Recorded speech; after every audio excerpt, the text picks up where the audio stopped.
So we are starting with paper 5 of module 2. Subject name is strategic finance, strategic management and corporate finance. अब इस subject में ना दो part है. One is called strategic management SM part, जो कि old portion of CS executive में भी एक सब्जेक्ट था स्ट्रैटेजिक मैनेजमेंट, लेकिन अब उसको CS एग्जीक्यूटिव से निकाल दिया गया है और वो पूरा सब्जेक्ट जो है वो यहाँ पे आ गया है. सो दैट इज स्ट्रैटेजिक मैनेजमेंट. अब इसमें जो बच्चों ने स्ट्रैटेजिक मैनेजमेंट CS एग्जीक्यूटिव में पढ़ा है ना, उनको वो पार्ट थोड़ा सा इजी दिखेगा, though the pattern of asking question has been change. Okay, because now it is going to be a case study. In that portion it was MCQ based था, यहाँ पे detailed descriptive answer लिखना पड़ेगा. तो the concept, the manner of writing and modalities of question will be different, but हाँ, concept clarity will be bit easier for, but that is basically for those CS executive student जो old portion में थे, मतलब 2017 वाले portion में थे. जो 2022 portion में है उनके लिए SM पार्ट एग्जीक्यूटिव से निकाल दिया गया है and it is more being in the new portion of CS professional. And logical भी वही है, क्योंकि strategic management as a part of the strategy कि आपको क्या करना चाहिए, that it is more important to be remember understand by the last level students. Clear?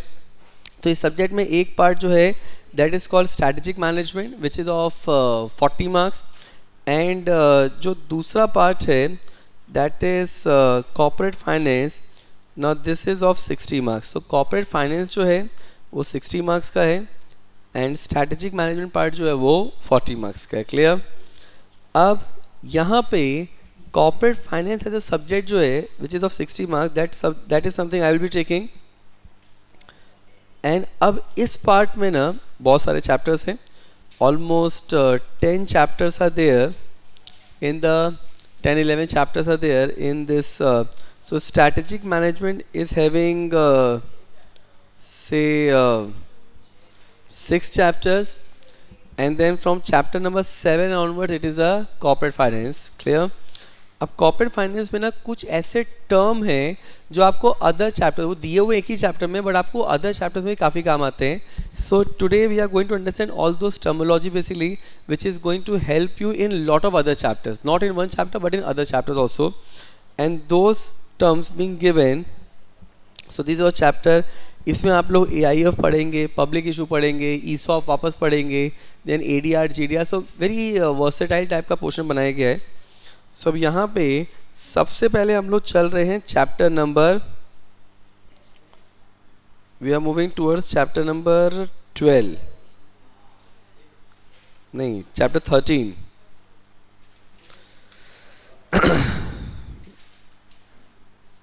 Sorry, chapter 14 पे जाइए. So we are first moving towards chapter 14, but actually जो हम लोग आज टर्म सीखेंगे ना वो सिर्फ चैप्टर 14 में काम नहीं आने वाला है, वो अदर चैप्टर्स में भी काम आएगा. तो चैप्टर 14 के we are moving towards the first topic that is called factoring. So यहाँ पे ये जो चैप्टर है ना, इसको पढ़ने का तरीका क्या है कि आपको पहले कुछ कॉन्सेप्ट समझना पड़ेगा, फिर ओवरऑल चैप्टर आएगा. ठीक है? सो chapter 14 is something which is a very diversified chapter है, जिसमें आपको fund base, non fund base क्या होता है, वर्किंग कैपिटल का असेसमेंट कैसे किया जाए, बहुत सारी चीज़ें सीखनी है. So will be taking each and every topic in detail with lot of examples and diagram. तो इस सब्जेक्ट के लिए आप एक नोट्स बना लीजिएगा, एक सेपरेट बुक, एंड आपको नोट्स मिलेगा. क्लियर? जो चैप्टर आपको मॉडल से पढ़ना है उसमें हम लोग डायग्राम के संग समझेंगे, वो आपको मॉडल से पढ़ना है. कितना पढ़ना है अभी मैं आपको मार्क करा दूंगा, और जो नोट से पढ़ना है उसके लिए मॉडल देखने की ज़रूरत नहीं है. So first go to the topic called factoring. 536 page पे आइए. So we are starting with the topic called factoring on page number 535. अब देखो फैक्टरिंग क्या होता है एंड फैक्टरिंग क्यों लाया जाता है. फैक्टरिंग का मतलब कोई फैक्ट्री लगाने की बात नहीं हो रही है. फैक्टरिंग का मतलब होता है कि आप जब एक बिजनेस करते हो, ठीक है, अब आप जब बिजनेस करते हो तो आपको क्रेडिट सेल्स देना पड़ता है. आज आप जितने भी बिजनेस फैमिली से आ रहे हैं, क्या माल क्रेडिट पे बिकता है कि नहीं बिकता है? बिकता है ना. कोई भी बिजनेस क्या बिना क्रेडिट के चलता है क्या? नहीं. लेकिन अगर मान लो मैंने आपको 1 मंथ का 2 मंथ का क्रेडिट पीरियड दे दिया, तो क्या मेरा पैसा डूब गया? नहीं, पैसा मिलेगा लेकिन 2 महीने के बाद मिलेगा. लेकिन वो 2 महीने तक मेरे ऊपर तो खर्चे चल रहे हैं ना, मेरा स्टाफ कॉस्ट है, मेरा रेंट है, मेरे अदर कॉस्ट है, तो वो खर्चे कहाँ से निकालूँ मैं? तो पहला तरीका क्या, जो पहले इनिशियली लोग करते थे, क्या बैंक से लोन ले लेते थे। अब बैंक आपको जब लोन देता है तो वो अंडरलाइंग एसेट रखवाएगा। बैंक आपको जब अनसिक्योर्ड लोन देता है तो बहुत higher rate of interest charge करता है। तो उस प्रॉब्लम को सॉल्व करने के लिए एक अरेंजमेंट बनाया गया, एक अरेंजमेंट क्रिएट किया गया जिसका नाम है factoring. How this factoring function, see this thing. अब फैक्टरिंग कैसे होता है, so there is a buyer and there is a seller, समझ आए। अच्छा, यहाँ पे हम लोग डेटर क्रेडिटर किसको बोलते हैं, जो माल क्रेडिट पे बेचता है उसको क्रेडिटर बोलते हैं, और उसको जिसे पैसा लेना है वो डेटर है। तो यहाँ पे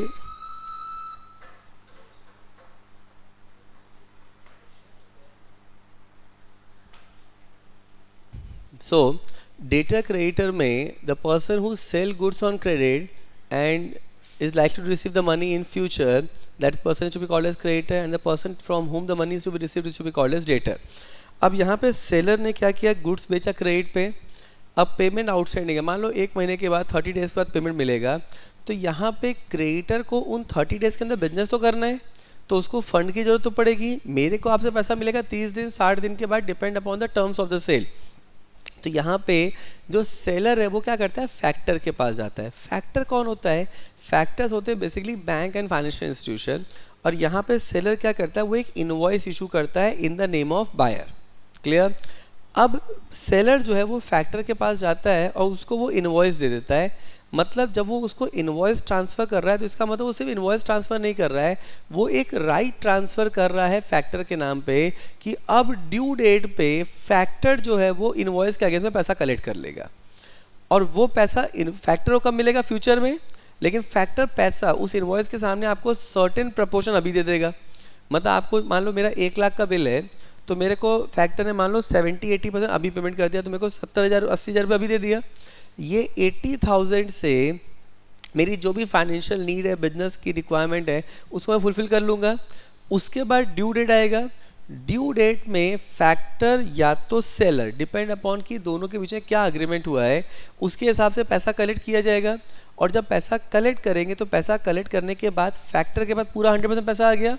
अब वो पैसा कलेक्ट करने के बाद क्या करेगा, जो बैलेंस अमाउंट है वो ट्रांसफ़र कर देगा सेलर को। अब बैलेंस अमाउंट क्या है, बैलेंस अमाउंट है कि मान लो उसने लाख रुपया कलेक्ट किया, उसमें 80,000 वो पहले ही ट्रांसफ़र कर चुका है, तो 80,000 माइनस करेगा। मान लो 10,000 रुपये उसकी फ़ीस है, तो 10 माइनस करेगा और नेट 10,000 उसको ट्रांसफ़र कर देगा सेलर को। ये जो पूरा अरेंजमेंट है इसको बोलते हैं फैक्टरिंग। तो फैक्टरिंग से फ़ायदा क्या होता है, फैक्टरिंग के कई बेनिफिट है। एक, आपको जो इमीडिएट फंड की रिक्वायरमेंट है वो मीट आउट हो जाती है। दूसरा, आप जो फंड ले रहे हो उसके ऊपर आपको कोई इंटरेस्ट भी पे नहीं करना है। सी, इसको लोन के फॉर्म में नहीं दिखाया जा रहा है ना, ये तो अरेंजमेंट है जिसमें certain part have been paid to the seller now and balance amount will be paid in future. तो कोई इंटरेस्ट बर्डन नहीं है। अच्छा, ये लोन नहीं है, इंटरेस्ट बर्डन नहीं है, तो कोई अंडरलाइंग एसेट भी मेरा सिक्योरिटी के फॉर्म में रखने की जरूरत नहीं है। तो ये जो अरेंजमेंट है जिसमें सेलर की फाइनेंशियल नीड भी फुलफिल हो रहा है और बैंक एंड फाइनेंशियल इंस्टीट्यूशन को एक इनकम जनरेट करने की एक एडिशनल अपॉर्चुनिटी मिल रही है, this is called factoring. Clear. First make this diagram. So I believe this part being done. अब देखो तो यहाँ पे क्या लिखा है, सो factoring is a financial arrangement where the entity sell its receivable to third party called factor at a discounted price.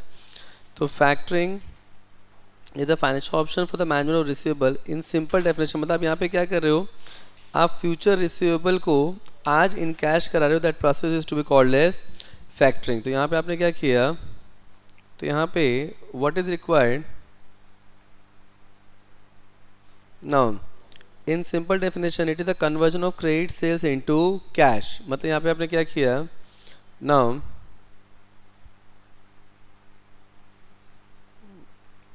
अब देखो तो यहाँ पे आपने क्या किया है, आपने क्रेडिट सेल्स को कैश में कन्वर्ट कर दिया है।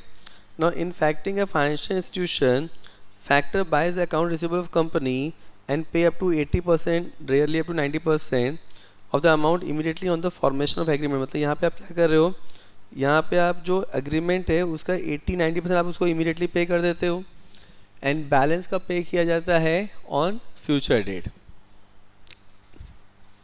Now what is required, that factoring against goods purchase, factoring for construction services usually contract with the government what is capable of paying back the debt in the stipulated period of time, contractor submit invoice to get cash, factor against medical insurance, मतलब ये सब example दिया हुआ है कि factoring कौन कौन से कंडीशन में हो सकता है। तो फैक्टरिंग जब गवर्नमेंट आपको कोई कॉन्ट्रैक्ट देता है तो गवर्नमेंट आपको एक फ्यूचर डेट पे स्पेसिफाइड फ्यूचर डेट पे पेमेंट कर देगा। सो दैट प्रोसेस जिसमें आपको एक पेमेंट की श्योरिटी है कि पैसा मिलने वाला है, उसमें आप क्या करते हो, आप सर्टेन अमाउंट आज ही इन कैश कर लेते हो एंड बैलेंस अमाउंट आप लेते हो फ्यूचर में on the last date. That arrangement is to be called as factoring. Now factoring company pays the balance amount to the client when the customer pays the debt. Collection of debt from the customer is done either by the factor or the client, depend upon the type of factoring. The account received in factoring can either be for a product or services. मतलब जो पैसा आपको दिया जा रहा है वो product या सर्विसेज किसी के भी कंटेक्स्ट में हो सकता है। नाउ अब इतना हाईलाइट कर लीजिए, जितना हाईलाइट किया जा रहा है उतना आपको इस चैप्टर में रीड करना है। अब देखो, so first 3 lines, then in simple definition, and factoring company pays the remaining amount. So this is one, this is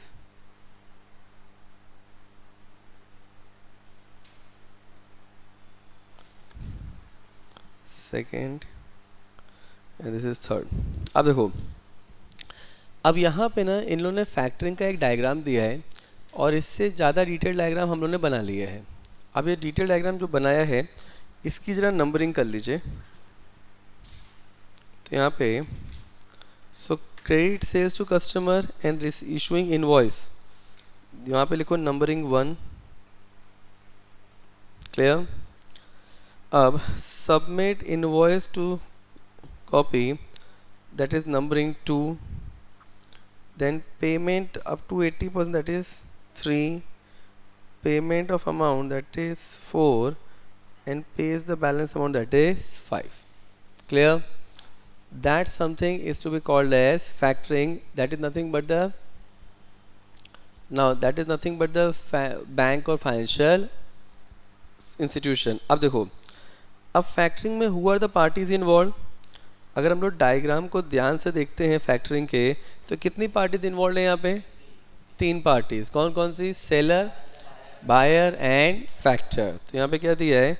so we have 3 parties involve, seller, buyer and factor.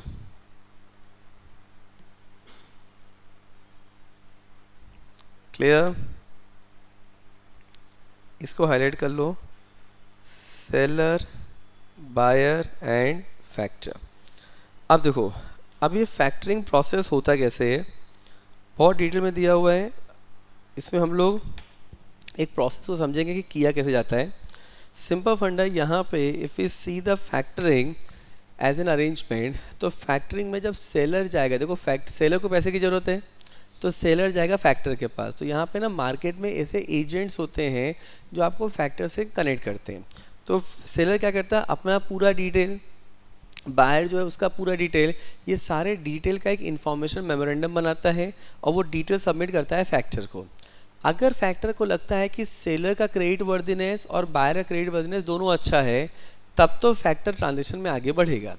अगर seller को लगता है कि factor को ऐसा लगता है कि सेलर या बायर का क्रेडिट वर्दीनेस उतना अच्छा नहीं है, तो ट्रांजेक्शन में आगे नहीं बढ़ेगा। सिंपल लॉजिक, आप खुद को फैक्टर समझ लो, आप अपने आप को बैंक और फाइनेंशियल इंस्टीट्यूशन समझो। अगर आप बैंक और फाइनेंशियल इंस्टीट्यूशन हो और अगर आपको लगता है कि बायर से पैसा मिलने वाला ही नहीं है, बायर कोई पॉलिटिकल पर्सन है, बायर कोई अंडरवर्ल्ड का पर्सन है, कोई भी ऐसा पर्सन है, फ्यूजिटिव इकोनॉमिक ऑफेंडर है, विलफुल डिफॉल्टर है, अगर फ्रॉडलेंट बोरोवर है, ऐसा पर्सन है जहाँ पे अपने को पैसा रिकवर करने की प्रोबेबिलिटी नहीं है, तो क्या वो वहाँ पे फैक्टर आगे आपको पैसा देगा?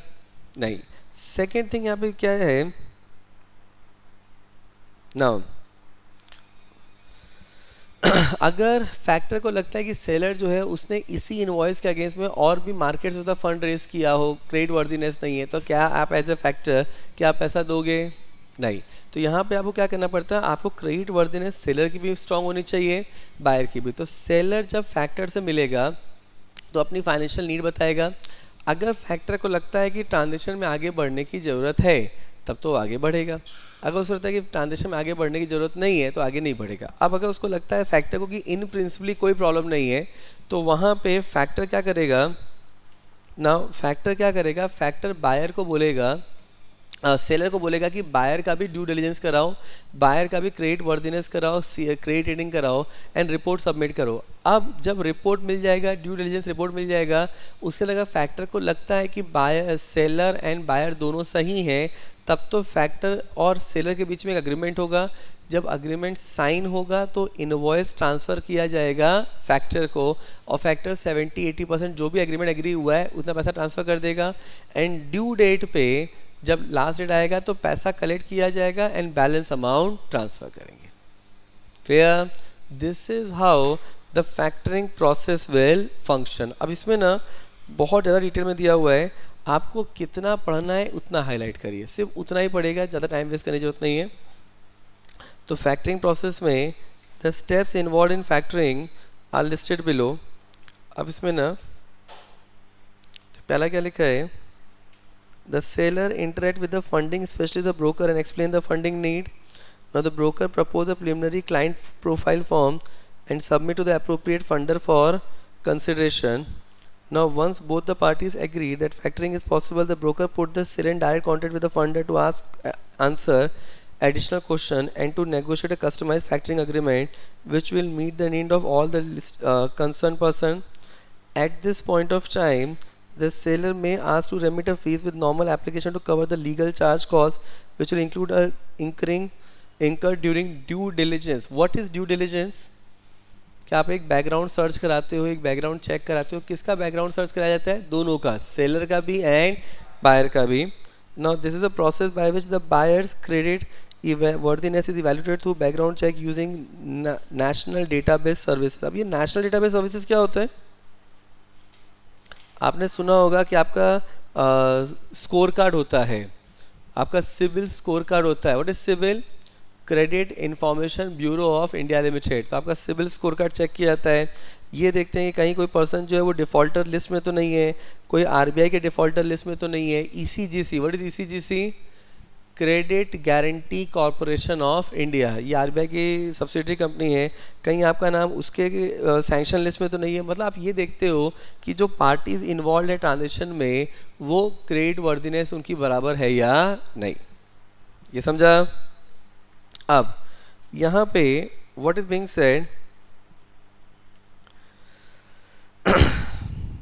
उसमें due diligence process on the seller, further verify and acknowledge any lien. अब यहाँ पे आप ये देखते हो कि जजमेंट्स और other records encumbrance of seller's account receivable, मतलब जो भी अकाउंट रिसीवेबल है सेलर का उसमें कहीं कोई डिफ़ॉल्ट तो नहीं है। अच्छा, ये यूसीसी फाइलिंग क्या होता है? यूसीसी फाइलिंग यूएस में फाइलिंग होती है। क्लियर? तो आप ये देखते हो कि not only you try to check the document of the domestic market, you also check the document on the international market to see the creditworthiness of the person. Further क्या दिया है? Now अब यहाँ पे a detailed sanction letter is given to the seller and the acceptance on the same taken with the required signatories। इसका मतलब क्या हो गया? अच्छा, यहाँ पे जब सारी फाइलिंग हो गया, आपने देख लिया,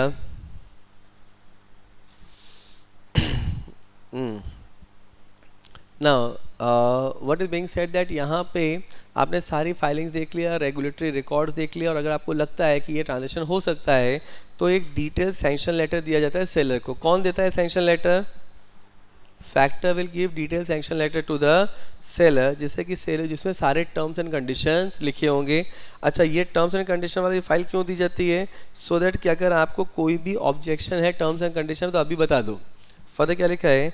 now sanction terms must contain the following: all facilities covered under the section, the period for which the sanction is valid, when the facility comes to an end, who are authorized signatory for signing invoice for factoring, limit, seller has to advise the buyer of the factoring agreement, and copy of such advice acknowledgement by the buyer should be submitted to the factor।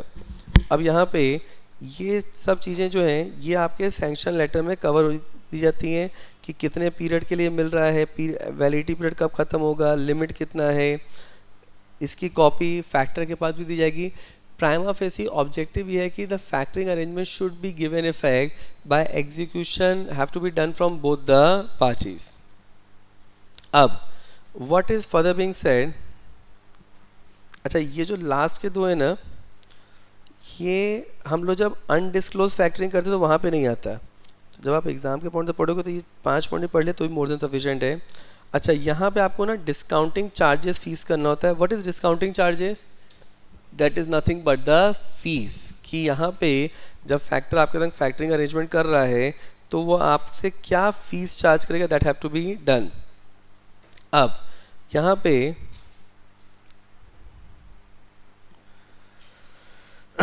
अब इसमें आओ now, अब यहाँ पे आओ, usually with in 7 to 10 days of initial contact with the factor agreement are signed, customers are notified, usually forms of finance, first advance is followed. The advance can vary between 70 to 80% of face value of invoice being factor। मतलब क्या हुआ कि आप जब agreement sign करोगे ना उसके what is being said that उसके 7 से 10 दिन के अंदर आपको 70-80% आपका जो इन्वॉइस का वैल्यू ट्रांसफ़र कर दिया जाएगा। नाउ कंस्ट्रक्शन इंडस्ट्री में this amount can be 60 to 70%, और जो बैलेंस अमाउंट है वो किसके पास रहता है? फैक्टर के पास। और वो कब दिया जाता है? जब पेमेंट रिसीव हो जाता है, अपनी फीस माइनस करके नेट अमाउंट सेलर को दे दिया जाएगा। अब सेलर जो है यहाँ पे जो इनवॉइस की कॉपी है, ये इनवॉइस की कॉपी क्या करेगा? सेलर फॉरवर्ड कर देगा फैक्टर को। फैक्टर क्या करेगा? इनवॉइस को वेरीफाई करेगा and what is being said that invoice को वेरीफाई कर दिया जाएगा। नाउ द बायर जब पेमेंट करेगा तो अपनी फीस माइनस करके जो टर्म्स के हिसाब से लिखा है उतना पैसा उसको वापस ट्रांसफ़र कर देंगे। This is called factoring agreement. अब इसमें ना नंबरिंग कर लीजिए, 1 2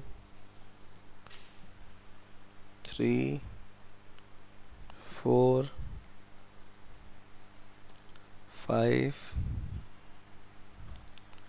6 7 8 9 10 11। बाकी अब जितना हाईलाइट किया, जितने 11 पॉइंट्स है, सिर्फ 11 to 11 पॉइंट्स रीड करिए। So this part is clear. अब देखिए, अब यहाँ पे एडवांटेज टू द सेलर क्या है?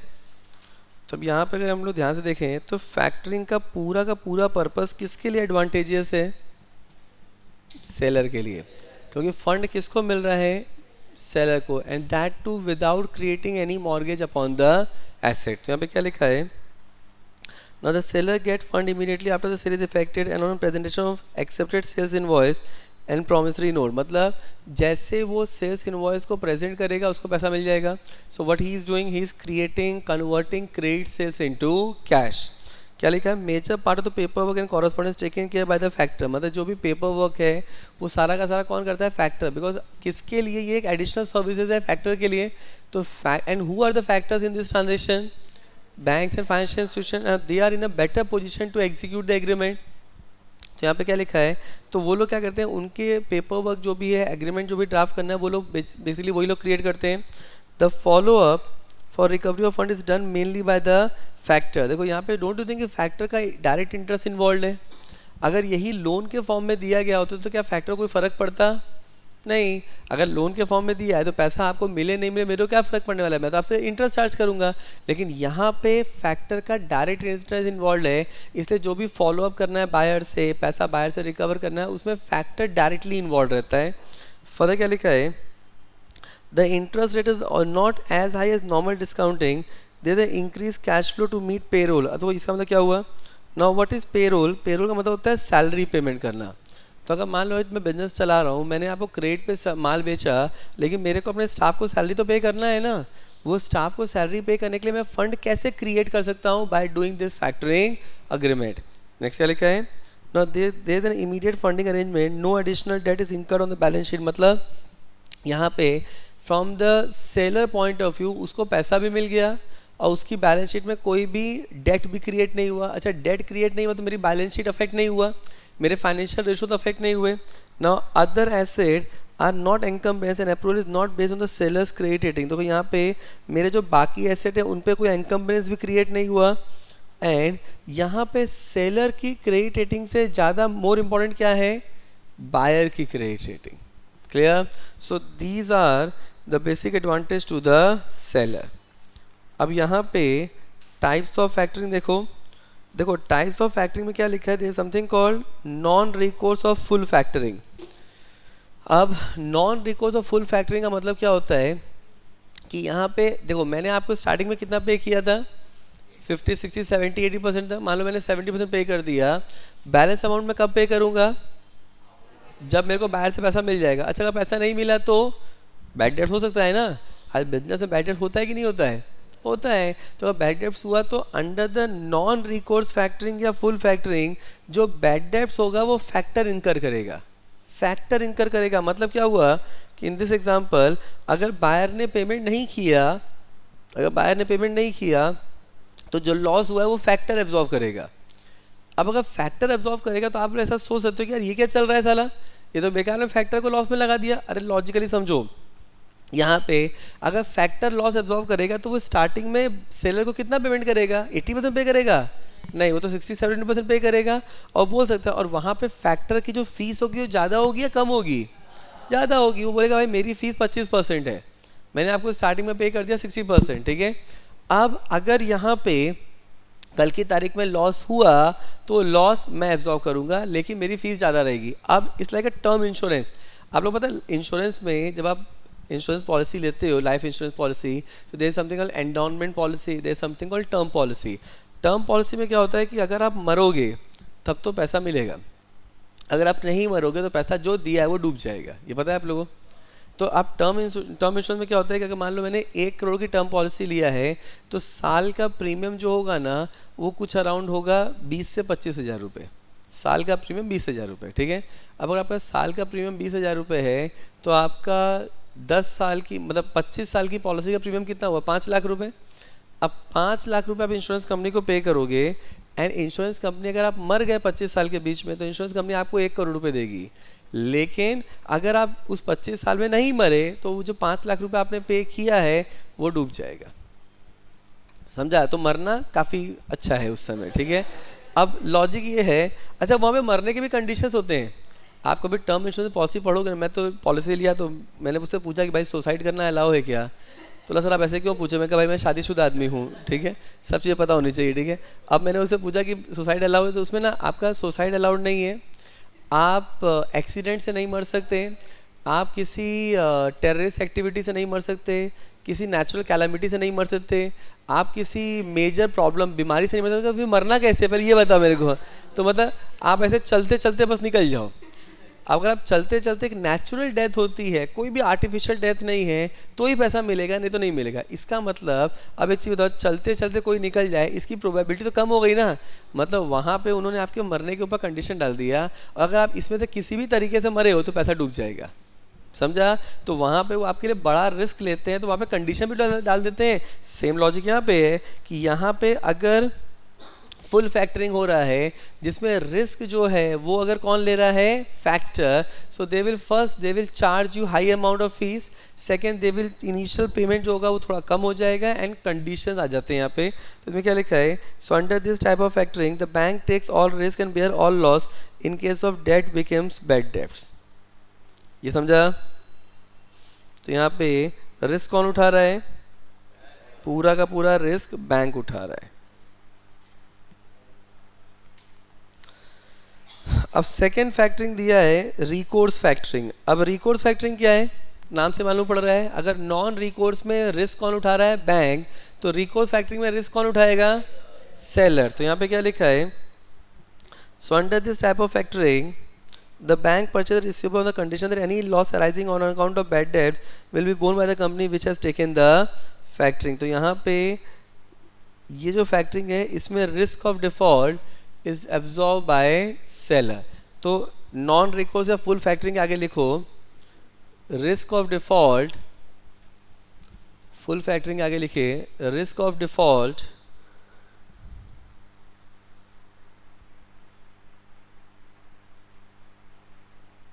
now risk of default is borne by factor BORNE.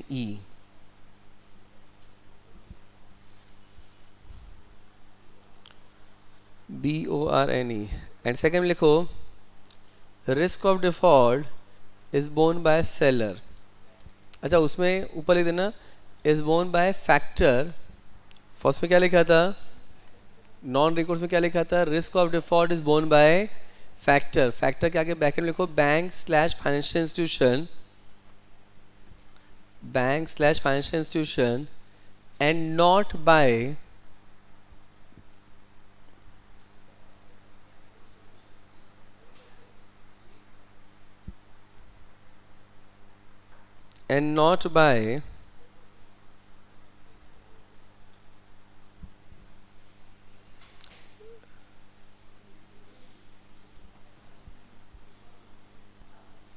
and not by seller. Done. Recourse factoring में लिखो रिस्क ऑफ डिफॉल्ट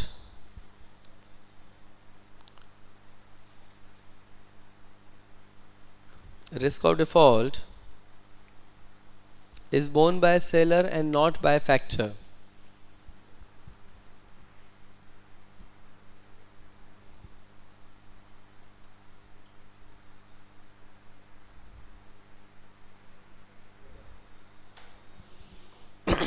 हो गया. अब देखो, अब थर्ड में क्या दिया है, मैच्योरिटी फैक्टरिंग.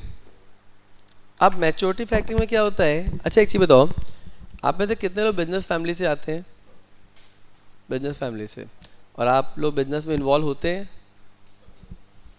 किस चीज़ का बिजनेस है, कंप्यूटर्स का.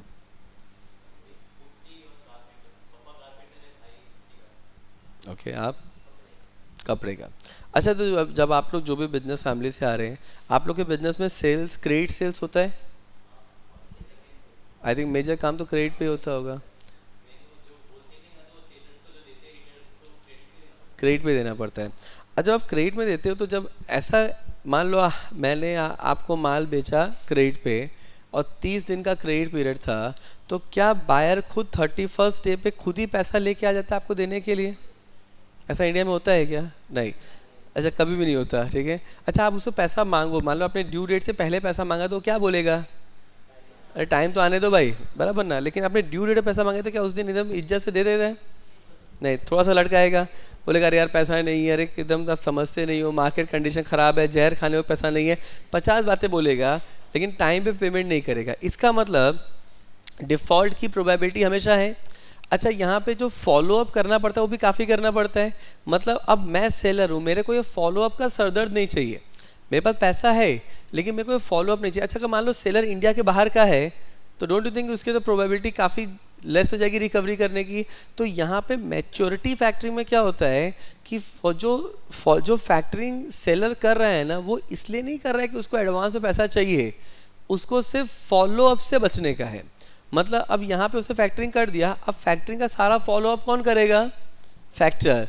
अब फैक्टर पूरा पैसा रिकवर करेगा और जब पैसा रिकवर हो जाएगा तो पेमेंट कर देगा सेलर को. मतलब यहाँ पे कोई भी एडवांस अमाउंट पे नहीं होता है, सिर्फ फैक्टरिंग इसलिए की जाती है जिससे कि फॉलोअप को अवॉइड कर सके. तो क्या लिखा है इसमें, सो under this type of factoring bank does not give any advance to the company, rather bank collect it from the customer and make payment to the creditor either on the date of collection from the customer or on guaranteed payment date. तो bank यहाँ पे आपको कोई advance amount पे नहीं कर रहा है, रेदर बैंक आपसे बायर से पैसा कलेक्ट करेगा और पेमेंट करेगा. कब? जब पैसा कलेक्ट हो जाएगा या तो जब ड्यू डेट आएगा, विच एवर इज लेटर. तो यहाँ पे एक लाइन लिखिए, मैच्योरिटी फैक्टरिंग में हाईलाइट एक स्टार बना लो, मैच्योरिटी फैक्टरिंग में एक स्टार बनाओ. अब नीचे लिख लो चाहिए तो, समझा मैं क्या बोल रहा हूँ. यहाँ पे मैच्योरिटी फैक्टरिंग में एक स्टार बनाइए और लिखो बैंक और फाइनेंशियल इंस्टीट्यूशन, बैंक और financial institution that is factor make payment to seller, make payment to seller, ये फर्स्ट पॉइंट है, on the date of receipt of fund from buyer or on the date agreed between seller and factor under factoring agreement, whichever is later. Copy this line. अब देखिए, अब यहाँ पे second point लिखो, purpose of such factoring is to avoid, second point, purpose of such factoring is to avoid the inconvenience of collection and follow up. दो point हैं. Purpose of such factoring is to avoid the inconvenience of collection and follow up. अब देखिए, अब यहाँ पे क्या लिखा है, नाउ एडवांस फैक्टरिंग. देखो, advance factoring is the same concept जो नॉर्मल फैक्टरिंग होता है ना, उसी को एडवांस फैक्टरिंग बोलते हैं. क्या लिखा है, under advance factoring arrangement the factor provide an advance against the uncollected and non-receivable to the fund.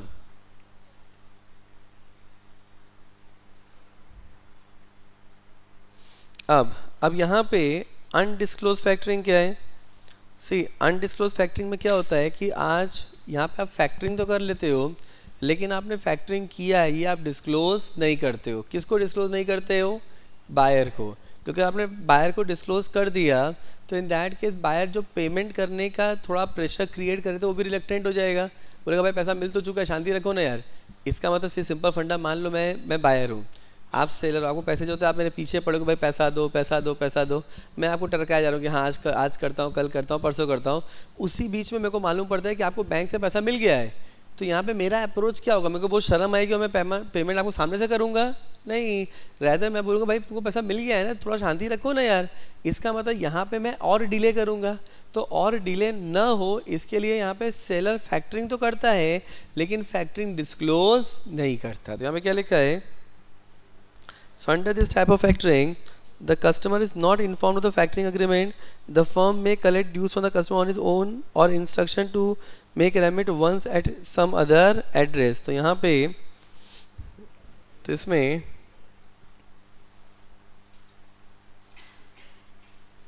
एक लाइन लिखो, इसमें अनडिस्क्लोज फैक्टरिंग में लिखो, therefore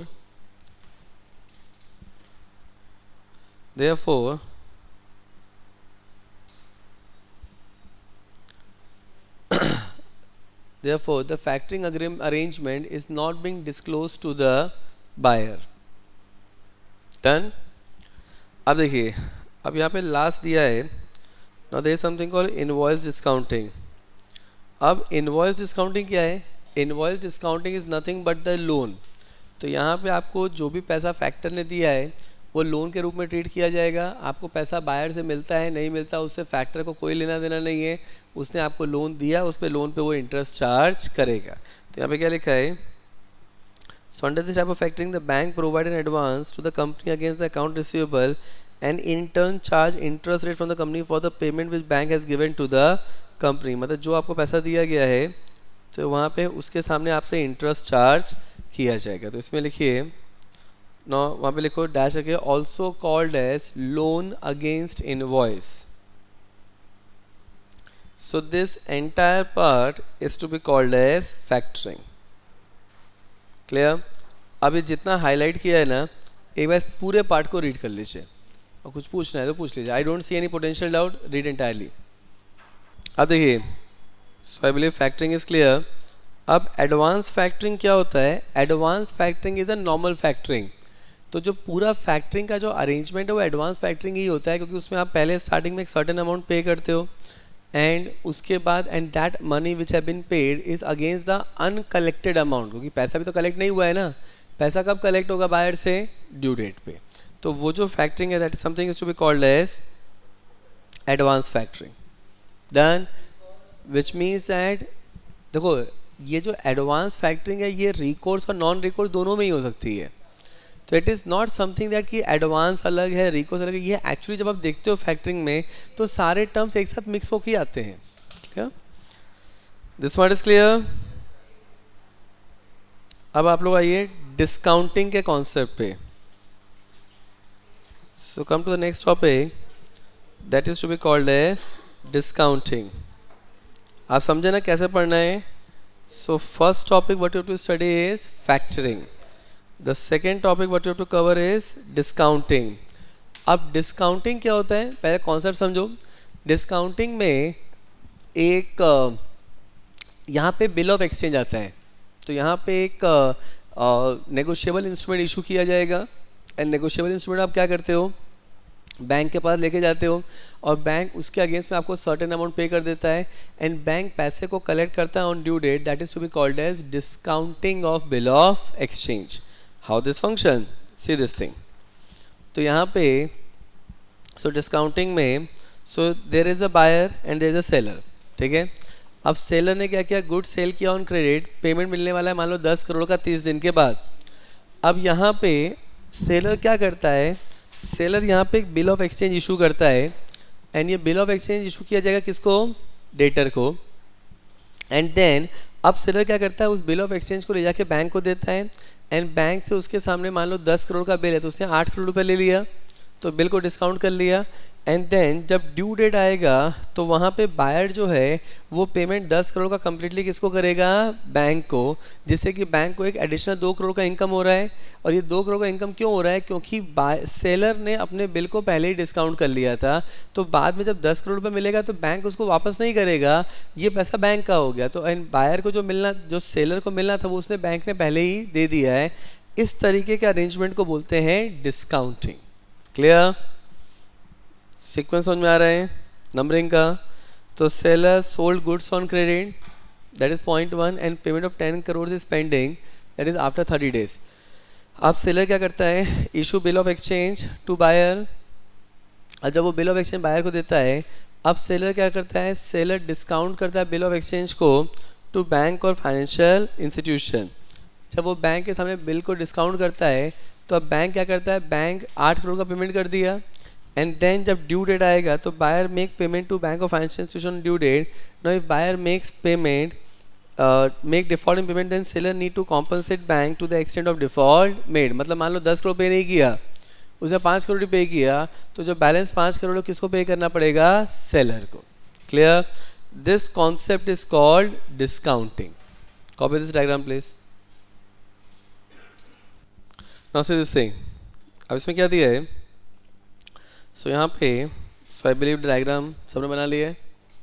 अब देखो अब इसमें क्या लिखा है, that commercial bills are basically negotiable instrument accepted by the buyer for the goods or services obtained by them on credit. Such bills being bill of exchange can be kept up to the due date of maturity and encashed by the seller or may be endorsed to a third party in payment of dues owing to the latter. मतलब या तो आप bill of exchange को क्या कर सकते हो, आप लास्ट डेट तक रख के उसको इनकैश कर सकते हो, या तो आप उसको किसी और को थर्ड पार्टी को इंडोर्स कर सकते हो. नाउ अब यहाँ पे what is being said, the most common practice that the seller who get the bill. Now the most common practice that the seller who get the bill accepted discount with the bank or financial institution or bill discounting house and collect the money. मतलब यहाँ पे जो सबसे common practice है वो क्या किया जाता है कि जो भी यहाँ पे सेलर जो होता है जब वो बिल ऑफ एक्सचेंज एक्सेप्ट हो जाता है, who will accept the bill, who will accept the bill is by the debtor. तो जब डेटर बिल को एक्सेप्ट करेगा तो क्या करता है, सी डेटर ने बिल ऑफ एक्सचेंज में बिल को एक्सेप्ट किया. इसका मतलब what is bill of exchange, it's an unconditional order that debtor will make the payment on due date. और जिसको डेटर ने अगर एक्सेप्ट कर लिया तो उसके बाद तो क्या करते हैं, उसको ले जाके बैंक में दे देते हैं and discount the same. Further क्या लिखा है, so commercial bill are basically negotiable instrument accept by the buyer for the goods और seller obtain by them on credit. तो ये कब पिक्चर में आता है, when the payment, when the terms of the bill basically require the payment to be made in on credit norms. तो ये bill of exchange जो कॉन्सेप्ट है ये कभी भी कैश ट्रांजेक्शन पे नहीं होता, हमेशा क्रेडिट ट्रांजेक्शन पे होगा. तो इसमें क्या लिखा है, the biggest advantage to this facility to the sellers to get the cash release fast on the trade bill drawn which is would otherwise be locked in the invoice and hence the better way to get the unsecured business loan. मतलब यहाँ पे आपने क्या किया है कि आपने एक जो क्रेडिट सेल है उसको आपने इमीडिएट कैश में कन्वर्ट कर लिया, और कैसे कन्वर्ट कर लिया, is by in caching the same with the bank और financial institution.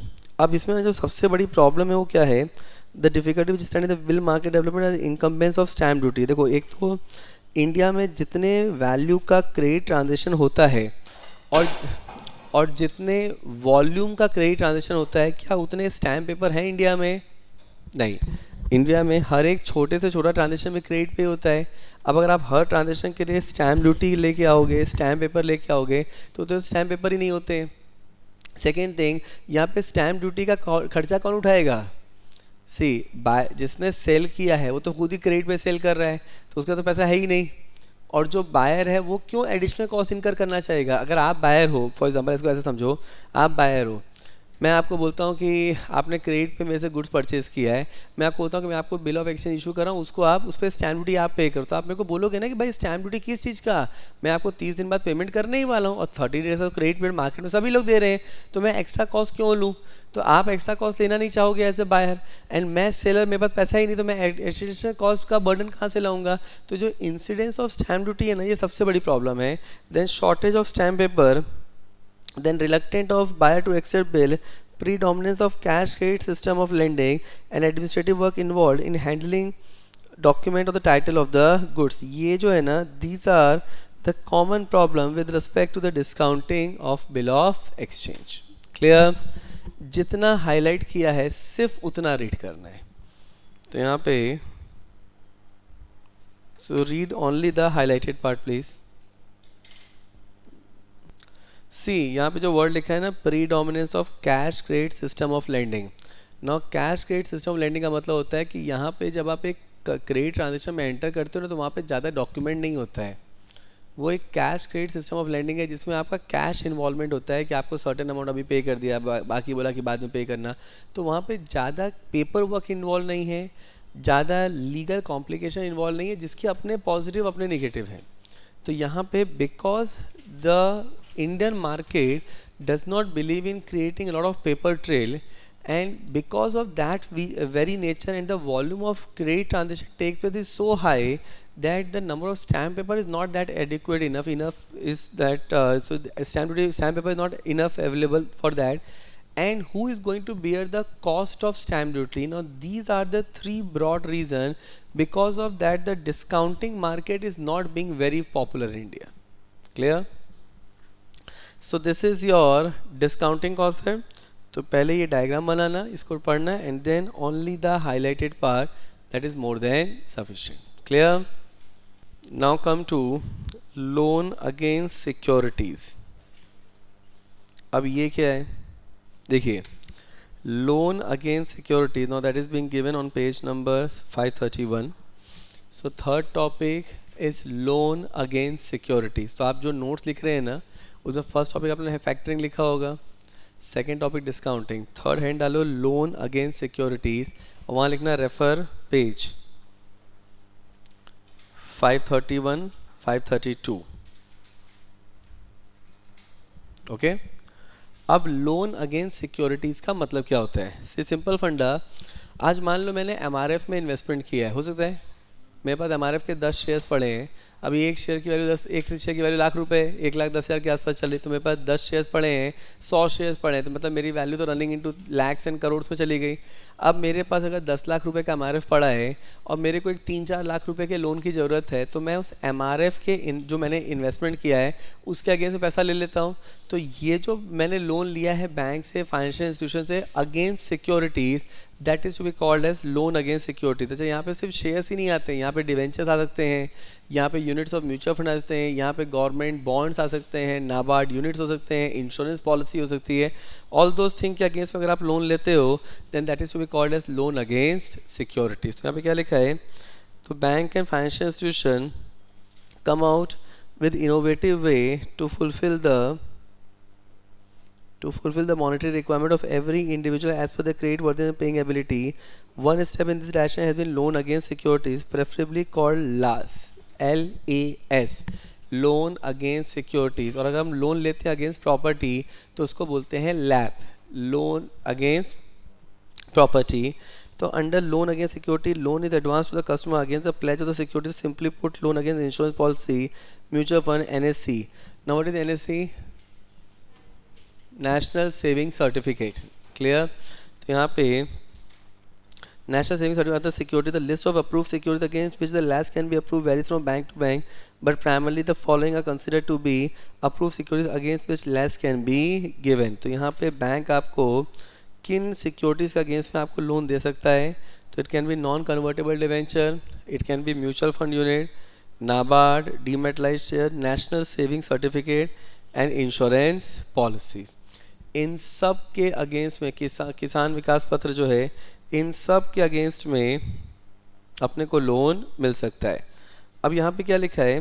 Now by pledging the securities held by the borrower, a loan against securities provided by the bank और financial institution as an overdraft facility, the value of overdraft limit is advance determine on the basis of security that are pledge. मतलब आपने किन securities को pledge किया है उसके हिसाब से आपको कितना लोन दिया जाएगा उसको डिटरमाइन करते हैं. फर्दर क्या लिखा है? The rate of interest is calculated only the amount withdrawn and not on the period of utilisation. इसका मतलब क्या हुआ कि आपने कितना पैसा विड्रॉ किया है उसके ऊपर क्या किया जाएगा? आपका इंटरेस्ट कैलकुलेट करेंगे. फर्दर क्या दिया है? The advantageous part of pledging your security is that one that the borrower is able to get the steady cash. मतलब यहाँ पे आपको ईजिली कैश मिल जाता है, steady cash easily at the time of need. And secondly the borrower need not devote the benefit of the share holder. मतलब आप यहाँ पे अगर आपने लोन ले भी लिया है शेयर्स के अगेंस्ट में तो भी आप ही शेयर होल्डर माने जाओगे कंपनी के, कोई और पर्सन शेयर होल्डर नहीं बन जाएगा. So that is where so these things have to be done. Now this means that the borrower enjoys the right of receiving dividend and bonus along with the gaining from the price movement in the shares. तो यहाँ पे अगर price movement में जो benefit होता है वो भी अपने को मिलेगा.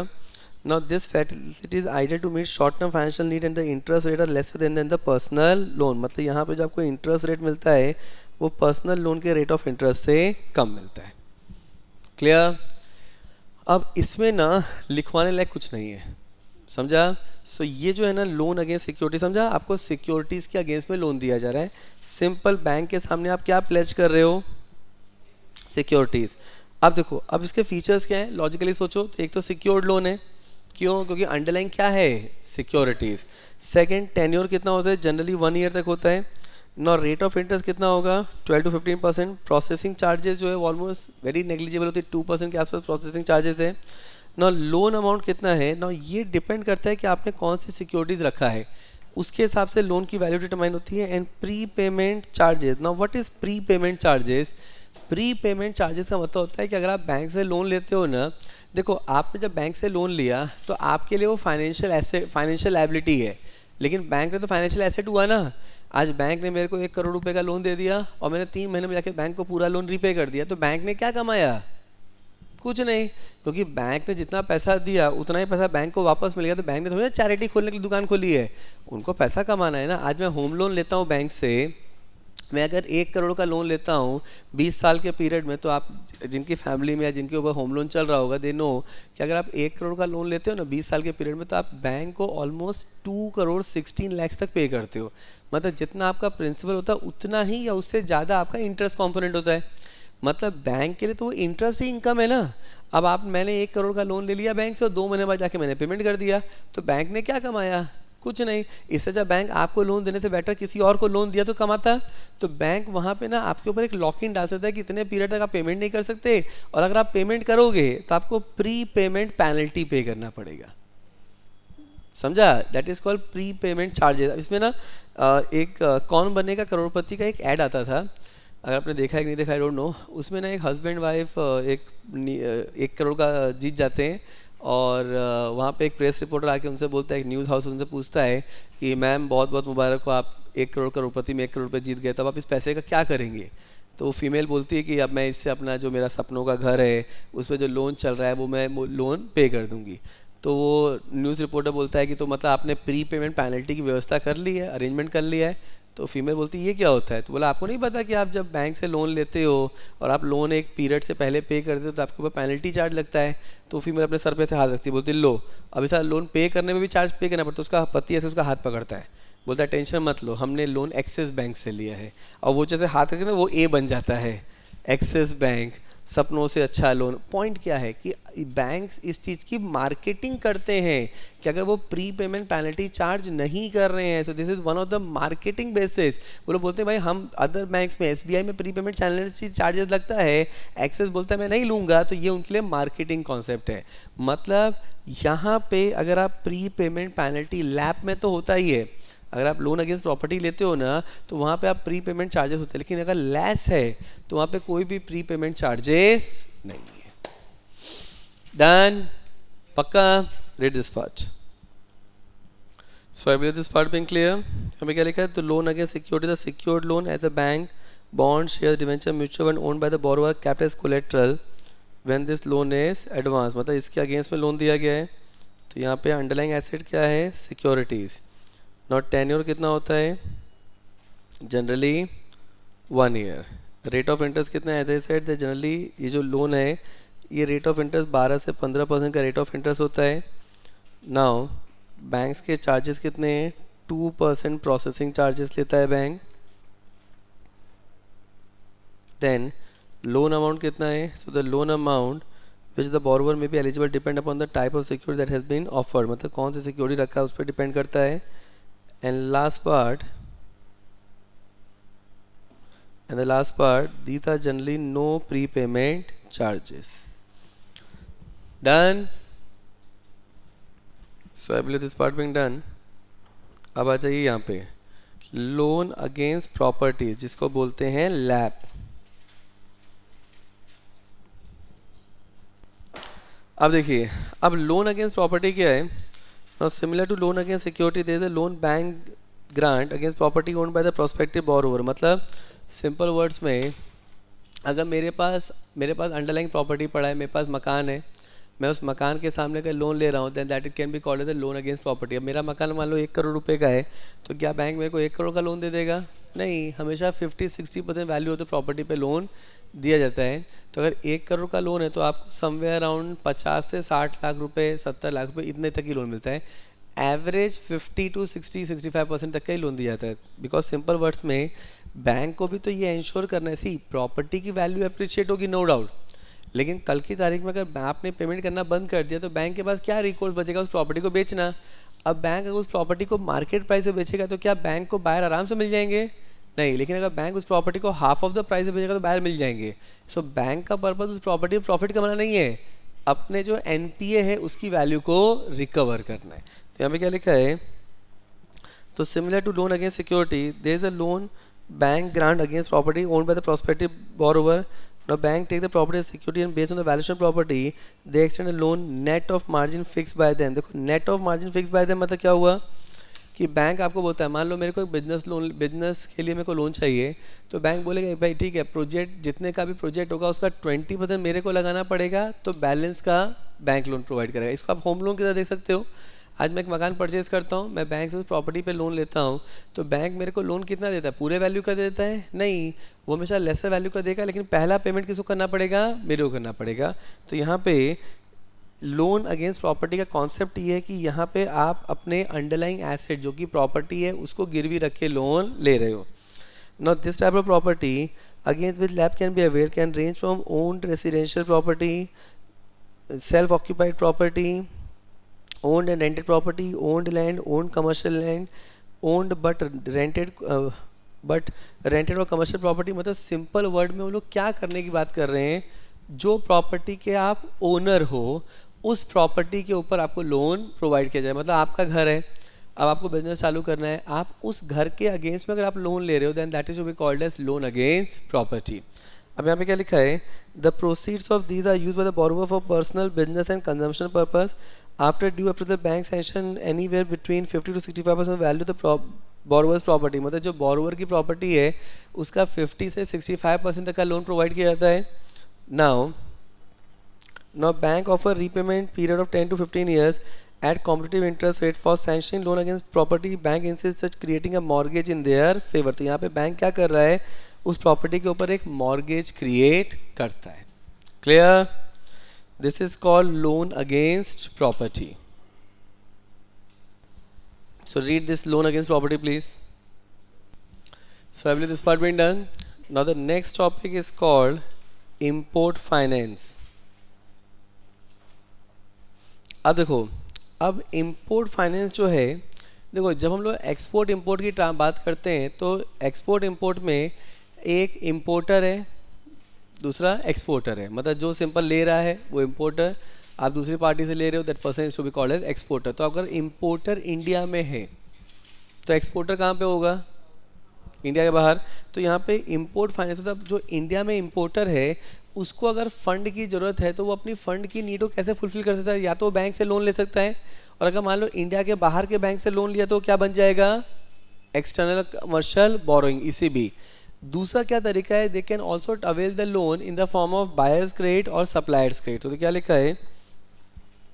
Now import finance can also be availed by importer in India through buyer's credit, supplier credit as well as through external commercial borrowing. तो यहाँ पे जो importer in India है वो लोन किस तरीके से ले सकता है? ECB के फॉर्म में. Now a brief overview of some of them as under. अब देखो buyer's credit क्या होता है and supplier credit क्या होता है. Now see this thing. पहले buyer's credit देखो. buyer's credit में importer कहाँ पे है? इंडिया में. एक्सपोर्टर कहाँ है? ओवरसीज. अब यहाँ पे तो ओवरसीज बैंक से जो इंपोर्टर है इंडिया का वो किसी ओवरसीज बैंक से लोन लेता है, और उस ओवरसीज बैंक से लोन लेके इंपोर्टर क्या करता है? पेमेंट करता है एक्सपोर्टर को, और उसके सामने वो गुड्स परचेज करता है. इसको बोलते हैं बायर्स क्रेडिट. मतलब buyer is availing credit facility from any bank और financial institution outside India. Supplier's credit में क्या होता है कि इंपोर्टर को लोन लेना है, पैसा नहीं है, लेकिन वो क्या करता है यहाँ पे what is being said that जो सप्लायर है वो उसको क्रेडिट पे माल प्रोवाइड करता है. वहाँ पे वो सर्टेन डाउन पेमेंट करता है एक स्मॉल प्रपोर्शन का, मान लो 10% 20% का डाउन पेमेंट कर दिया, एंड सप्लायर क्या करता है? अपना गुड्स प्रोवाइड कर देता है. अब फॉर एग्जांपल, एंड इसके अलावा जो बायर है, जो इंडिया का इंपोर्टर है, वो इंस्टॉलमेंट में पेमेंट करता है. अच्छा, इंस्टॉलमेंट जो पेमेंट करता है वो over a period of time करता है विद इंटरेस्ट. इसका मतलब यहाँ पे इंटरेस्ट का एडिशनल पेमेंट किसको मिल रहा है? सप्लायर को. तो यहाँ पे अगर मान लो कैपिटल गुड्स परचेज किया है $1,00,000 का, लेकिन पेमेंट करेगा $1.2 लाख, मतलब जो एक्स्ट्रा पेमेंट है वो क्या है? In the form of interest. तो यहाँ पे सप्लायर बोल सकता है ना कि भाई तुम बैंक से लोन लोगे और बैंक को इंटरेस्ट पे करोगे, इससे अच्छा तुम मेरे से गुड्स ले लो, और जितना बैंक को लोन पे करोगे उतना एक्स्ट्रा मेरे को पे कर देना. तो अगर सप्लायर आपको क्रेडिट फैसिलिटी दे रहा है तो इसको बोलते हैं सप्लायर्स क्रेडिट. क्लियर? तो यहाँ पे so this is the two type of credit arrangement which Indian importer can avail. तो first head डालिए buyer's credit and then make supplier's credit.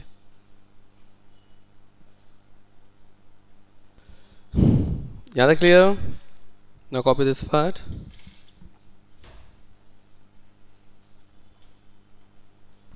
अब देखो, अब तो क्या लिखा है कि buyer's credit refer to a loan for payment of import into India arrange by the importer from overseas bank और फाइनेंशियल इंस्टीट्यूशन. मतलब क्या है बायर्स क्रेडिट? कि आपने बैंक से लोन लिया है, किस काम के लिए लोन लिया है? तो जो आपने इंपोर्ट किया है उसका पेमेंट करने के लिए. सप्लायर्स क्रेडिट क्या होता है? तो supplier credit rate to the credit for import into India extended by overseas supplier. मतलब ये किसने प्रोवाइड किया है?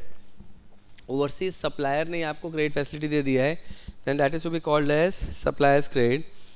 अब बायर्स क्रेडिट में import should be permissible under the extend foreign trade policy of director general of foreign trade. इसका मतलब क्या हुआ कि मैं जो इंपोर्ट कर रहा हूँ वो ऐसी चीज़ नहीं होनी चाहिए जो DGFT के हिसाब से प्रोहिबिटेड है.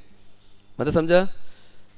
मान लो मैं सोच रहा हूँ कि रशिया में आर्म्स एंड एम्युनिशन काफ़ी अच्छे मिलते हैं, तो मैं सोच रहा हूँ कि मैं रशिया से एक न्यूक्लियर बॉम्ब भी परचेज़ कर लूँ, मजा आएगा, दिवाली फोड़ेंगे, ठीक है? तो क्या मैं ऐसा कुछ आर्म्स परचेज़ कर सकता हूँ? अच्छा, यहाँ पे अच्छा अमेरिका में क्या आप गन्स वन परचेज़ कर सकते हैं?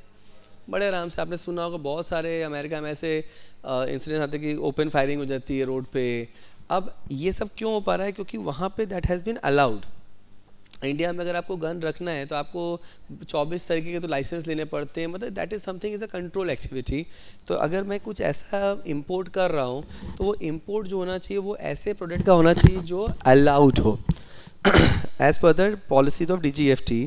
नाउ अच्छा, सप्लायर्स क्रेडिट में भी जो है आप जो इंपोर्ट कर रहे हो, देखो supplier credit is also like a import only. The only thing is that कि यहाँ पे क्रेडिट फैसिलिटी कौन दे रहा है, सप्लायर ही प्रोवाइड कर देता है, दैट इज वो भी कॉल्ड है सप्लायर्स क्रेडिट। तो यहाँ पे भी जो आप जो इंपोर्ट कर रहे हो वो परमिसेबल लिस्ट में होना चाहिए। Now for the overseas exporter the transaction became cash. इसका मतलब क्या हुआ कि जो ओवरसीज एक्सपोर्टर है उसको तो इमीडिएटली पैसा मिल रहा है एंड ट्रांजेक्शन कैश में है। कैश में मतलब पहले उसको पैसा मिलेगा तब वो गुड्स एक्सपोर्ट करेगा, विच मीन्स दैट जो उन्होंने डायग्राम बनाया था उसमें देखो पहले पेमेंट जा रहा है, सेकेंड इज पेमेंट, और उसके सामने गुड्स प्रोवाइड किए जाते हैं, मतलब यहाँ पे उसके लिए जो ट्रांजेक्शन है वो तो कैश बन गया। एंड यहाँ पे सप्लायर्स क्रेडिट में इसमें क्या लिखा है, the importer pays an agreed amount of down payment and the balance amount of paid instalment over a deferred period.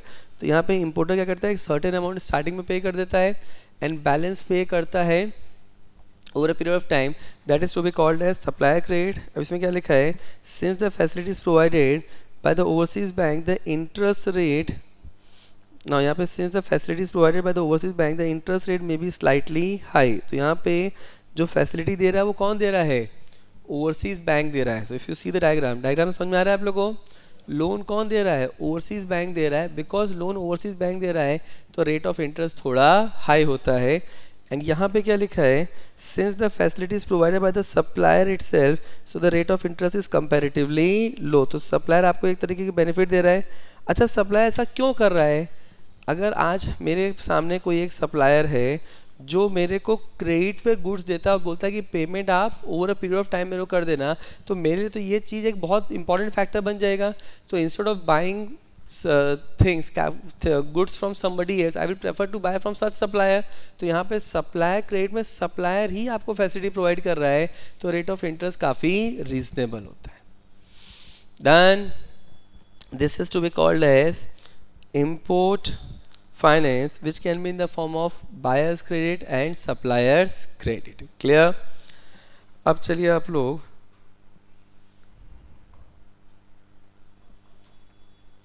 now come to rupee export credit.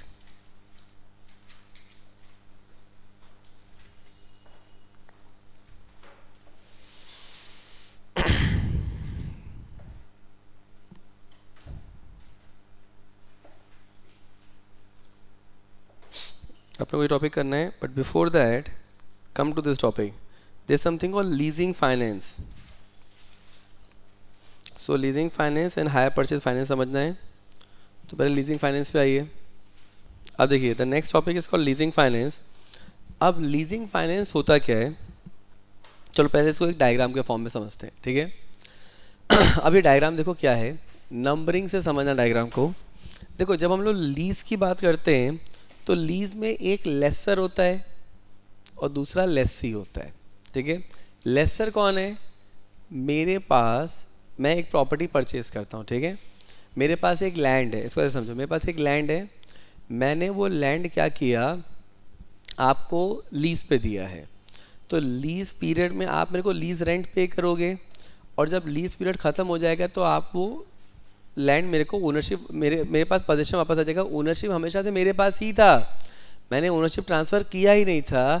इस तरीके के अरेंजमेंट जिसमें मैं पोजीशन ट्रांसफ़र करता हूँ एंड ओनरशिप मेरे पास ही रहता है और आपके पास पोजीशन रहेगा फॉर अ पर्टिकुलर पीरियड जिसमें आप मेरे को लीज रेंट पे करोगे, इस तरीके के अरेंजमेंट को बोलते हैं लीज अरेंजमेंट।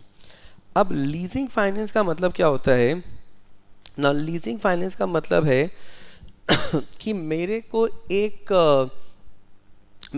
कोई बड़ा कैपिटल गुड्स परचेज करना है, ठीक है। आज सिंपल फंडा, जो बड़ी बड़ी हाईवेज बनते हैं, रोड्स बनते हैं, फ्लाईओवर्स बनते हैं, उसकी जो मशीन होती है, जो ग्रिलिंग मशीन होती है, वो सब एक एक मशीन जो है 50-50 करोड़ 100-100 करोड़ की एक मशीन आती है। अब रोड कंस्ट्रक्शन में क्या वो JCB जो उसको बोलते हैं, बड़ी बड़ी मशीन्स हैं, कई कंपनीज क्या करती हैं, वो लोग सिर्फ वो परचेज करके रख लेते हैं इनफैक्ट मीडिया इंडस्ट्री में तो जो लेंसेज होते हैं ना, मूवीज़ में जो लेंसेज लगाए जाते हैं, वो एक एक लेंस 10-10 लाख रुपए के आते हैं। हाउ आई नो, मेरी बिल्डिंग में एक बंदा है जिसने ना ऐसे अराउंड 7-8 लेंस परचेज करके रखे, 70-80 लाख का इन्वेस्टमेंट है। और वो लेंस जो होता है ना, वो उसको लेट आउट किया जाता है। पर डे का जो रेंट मिलता है वो अराउंड 10 से 12 हज़ार रुपये तक मिलता है। तो यहाँ पे अब मूवी थिएटर, मूवी हाउसेस वाले क्या करते हैं, आपसे 4-5 दिन के लिए वो ले लिया, उनका 50,000 में काम हो जाएगा और आपको 50,000 की इनकम मिल गई। अब आप वही चीज़ वापस किसी और को दे दोगे, वहाँ से कमाओगे। मतलब over a period of time आपके लिए वो प्रॉपर्टी फ्री हो जाएगा एंड देन वो आपको स्टार्ट जनरेटिंग इनकम। इस तरीके का जो अरेंजमेंट होता है ना, उसको लीजिंग फाइनेंस बोलते हैं। कैसे होता है देखो, so there is a lessor. अब लेसर क्या करता है, लेसर एक लोन लेता है। अच्छा, लोन किससे ले रहा है, वो लोन ले रहा है बैंक और फाइनेंशियल इंस्टीट्यूशन से। तो यहाँ पे loan given by bank for its productive purpose and not for consumer goods. तो मतलब कंज्यूमर गुड्स के लिए लोन नहीं दिया जा रहा है, लोन किस काम के लिए दिया जा रहा है, प्रोडक्टिव पर्पस के लिए। तो यहाँ पे बैंक और फाइनेंशियल इंस्टीट्यूशन है, not they are giving loan. तो देखो ये जो बैंक है ना, bank financial institution, they are giving loan. So first is the loan transaction. Loan किसको दिया गया है, लेसर को। अब लेसर क्या करता है, उस लोन अमाउंट से सप्लायर को पेमेंट करता है। तो उसने लोन के पैसे को किस में यूज़ किया, सप्लायर को पेमेंट देने में। अब सप्लायर क्या करता है, जो कैपिटल गुड्स होता है, जो एसेट होता है, उसका ओनरशिप ट्रांसफ़र करता है लेसर को एंड पोजीशन ट्रांसफ़र करता है लेसी को। समझा? मैंने साउथ कोरिया से कोई मशीन परचेज करनी है 100 करोड़ की, इसको ऐसे समझो, मेरे को साउथ कोरिया से कोई 100 करोड़ की मशीन परचेज करनी है जो आपको चाहिए अगले 1 साल के लिए, ठीक है। अब मैंने साउथ कोरिया से मशीन परचेज करने के लिए मैंने किसी बैंक से लोन लिया, तो बैंक ने 100 करोड़ का लोन मेरे को दिया। अब वो 100 करोड़ का पेमेंट मैंने कर दिया साउथ कोरिया को। साउथ कोरिया वाली जो कंपनी है उसने ओनरशिप मेरे को ट्रांसफ़र किया एंड पोजीशन आपको ट्रांसफ़र किया, क्योंकि मेरे को पोजीशन नहीं चाहिए ना, मैं क्या करूँगा, मैंने तो गुड्स आपके लिए लिया है। अब आपके पास मशीन पहुँच गई।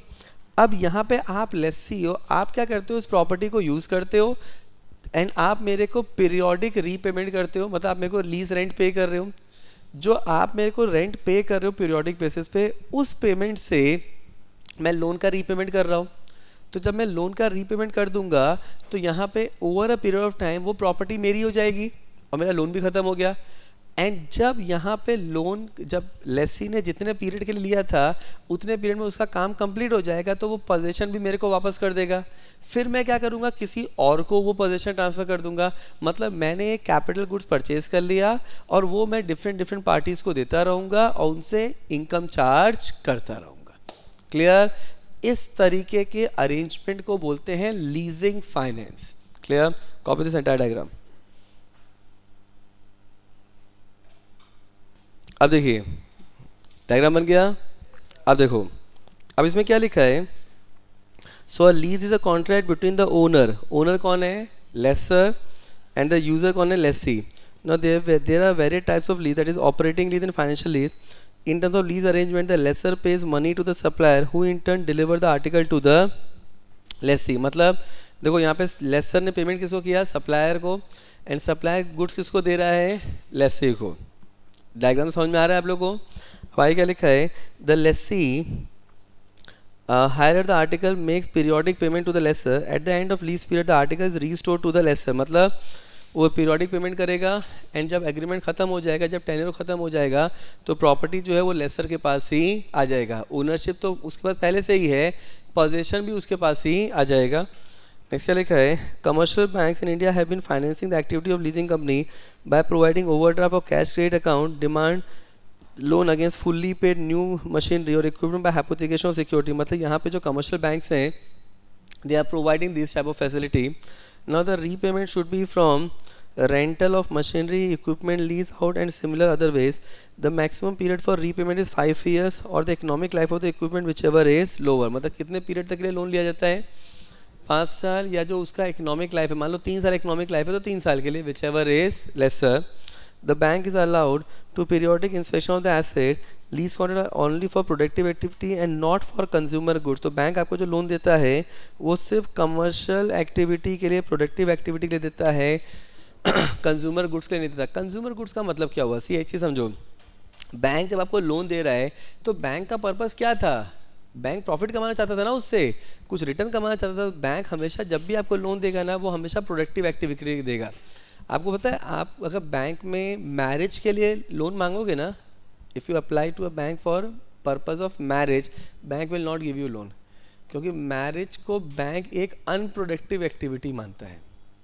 मैं मजाक नहीं कर रहा हूँ, सीरियसली बोल रहा हूँ। मैरिज लोन नहीं मिलता, ठीक है। आप कोई कैपिटल गुड्स लो, मशीनरी लो, आप कुछ बिजनेस में इन्वेस्ट करो, एजुकेशन में इन्वेस्ट करो, उसके लिए लोन मिलता है। Because bank will always like to provide loan for the productive sector. Clear. अब देखो, अब यहाँ पे हायर परचेज फाइनेंस, देखो हायर परचेज फाइनेंस क्या होता है। हायर परचेज फाइनेंस में क्या किया जाता है, आप एक प्रॉपर्टी परचेज करते हो हायर परचेज पे। देखो हायर परचेज में क्या होता है कि मान लो मेरे को एक बाइक परचेज करनी है, ठीक है। अब मैं जाता हूँ, मेरे को बजाज पल्सर परचेज करना है, मैं जाता हूँ वहाँ, देखता हूँ वहाँ पे अब इतनी 50,000 की बाइक है, मेरे पास इतना पैसा ही नहीं है। तो वहाँ पे मैं क्या करता हूँ, मैं वहाँ पे बजाज फाइनेंस वाला बैठा होता है, तो मैं एक सर्टेन अमाउंट डाउन पेमेंट कर देता हूँ, बाइक मेरी हो जाती है, और फिर मैं हर महीने एक इंस्टॉलमेंट अमाउंट पे करता चलता हूँ। और जब मैं पूरा इंस्टॉलमेंट पे कर दूंगा तो वो प्रॉपर्टी की ओनरशिप भी मेरे पास आ जाएगी। इस तरीके के अरेंजमेंट को बोलते हैं हायर परचेज। तो यहाँ पे क्या लिखा है, so hire purchase transaction very similar to leasing transaction. Hire purchase finance takes place predominantly in the automobile sector. ये समझा, बाइक्स कार इन सब में हायर परचेज ट्रांजेक्शन चलता है। Like leasing finance, the ownership of the vehicle remain continue to remain with the leasing company till the agreement period ends. However, at the end of the stipulated period, the hirer, that is lessee, has an option either to return the asset to leasing company while terminating the agreement or purchase the asset upon the terms set under the hire purchase agreement. मतलब यहाँ पे जो हायरर है, या तो वो उस period को वो पूरा पेमेंट करके उस एसेट को एक्वायर कर लेगा, या तो उसको रिटर्न कर सकता है। This type of arrangement is to be called as hire purchase agreement. Clear, done. Read this highlighted part, सिर्फ हाईलाइटेड पार्ट रीड करेगा। लीजिंग में क्या होता है, लीजिंग में लेसर ने और प्रॉपर्टी परचेज कर लिया है। हायर परचेज में जो बैंक है, जो जो मेरे को हायर परचेज में लोन दे रहा है, प्रॉपर्टी उसकी है। जब मैं सारे इंस्टॉलमेंट पे कर दूंगा तो प्रॉपर्टी की ओनरशिप मेरे पास आएगी। अगर मैं सारे इंस्टॉलमेंट पेमेंट नहीं करता हूँ तो मैं प्रॉपर्टी वापस कर दूंगा। क्लियर। तो यहाँ पे देखो, लीज में क्या होता है, लेसी जो है वो कभी भी प्रॉपर्टी का ओनर बनने का उसका इंटेंशन ही नहीं होता है, क्योंकि ओनर हमेशा डे वन से लेसर ही होता है। हायर परचेज में क्या होता है कि जो हायरर है उसके पास चॉइस है कि वो प्रॉपर्टी को परचेज भी कर सकता है और प्रॉपर्टी को रिटर्न भी कर सकता है। क्लियर। लेसर बैंक होता है, परफेक्ट। क्लियर। चलिए, read this highlighted part please. So I believe this part been done. अब आइए, अब हम लोग आ रहे हैं credit facility fund base guaranteed by the exporter to the exporter by bank. देखो यहाँ पे ना एक टॉपिक दिया है हायर परचेज और हाइपोथिकेशन डिफरेंस। पहले हम लोग हाइपोथिकेशन पढ़ेंगे, फिर हम लोग यहाँ पे आएंगे। क्लियर। अब यहाँ पे आओ, now credit facility fund base, देखो granted to the exporter by bank. तो एक्सपोर्टर को कौन कौन सी क्रेडिट फैसिलिटी दी जाती है, हम लोगों ने इम्पोर्टर फाइनेंस पढ़ा था। वो कौन कौन सा था, बायर्स क्रेडिट, सप्लायर क्रेडिट। वो किसको देते हैं, जब इम्पोर्टर इंडिया का होता है। जब एक्सपोर्टर इंडिया का है तो उसको किस तरीके की क्रेडिट फैसिलिटी दी जाती है, that is something we have to discuss here. याद रखना, एक्सपोर्टर को जब बैंक क्रेडिट फैसिलिटी देता है तो दो तरीके की होती है। There is something called fund based facility and there is something called non fund based facility. अब फंड बेस्ड फैसिलिटी का मतलब क्या होता है, फंड बेस्ड फैसिलिटी का मतलब होता है जब आपको बैंक एक्चुअल फंड दे रहा है। नॉन फंड बेस्ड फैसिलिटी मतलब होता है कि बैंक आपको एक्चुअल फंड नहीं दे रहा है, बैंक आपको एक बैंक गारंटी दे रहा है, एक लेटर ऑफ क्रेडिट दे रहा है। इसको बोलते हैं नॉन फंड बेस्ड फैसिलिटी। दोनों ही हम लोग को डिटेल में पढ़ना है। तो देखो क्या लिखा है, in order to encourage export and to help exporter financially, RBI introduced export credit scheme in 1967. As on date, exporter can avail credit to the export activity either in rupee or in foreign currency as per their choice and subject to the RBI direction in this regard. अभी क्या लिखा है, the broad financing scheme available for exporter are shown in the below diagram. तो जो export credit है वो वहाँ पे रुपी एक्सपोर्ट क्रेडिट, रूपी deemed export credit and foreign currency export credit, ये तीन तरीके के एक्सपोर्ट क्रेडिट हैं। अब यहाँ पे दोनों ही केस में there is something called pre shipment and packing credit and second post shipment credit. समझा? मतलब यहाँ पे जो एक्सपोर्ट क्रेडिट है ये रुपी में भी मिल सकता है, फॉरेन करेंसी में भी मिल सकता है, and there is something called rupee deemed export credit. ये सब किस चीज़ के अंदर है? These are all part of the export credit. And यहाँ पे आपको now pre shipment and post shipment, now what is pre shipment and post shipment, that's something we need to understand. अब देखो, अब यहाँ पे रुपी एक्सपोर्ट क्रेडिट, तो रुपी export credit में आपको जो एक्सपोर्ट क्रेडिट दिया जा रहा है वो कौन सी करेंसी में दिया जा रहा है?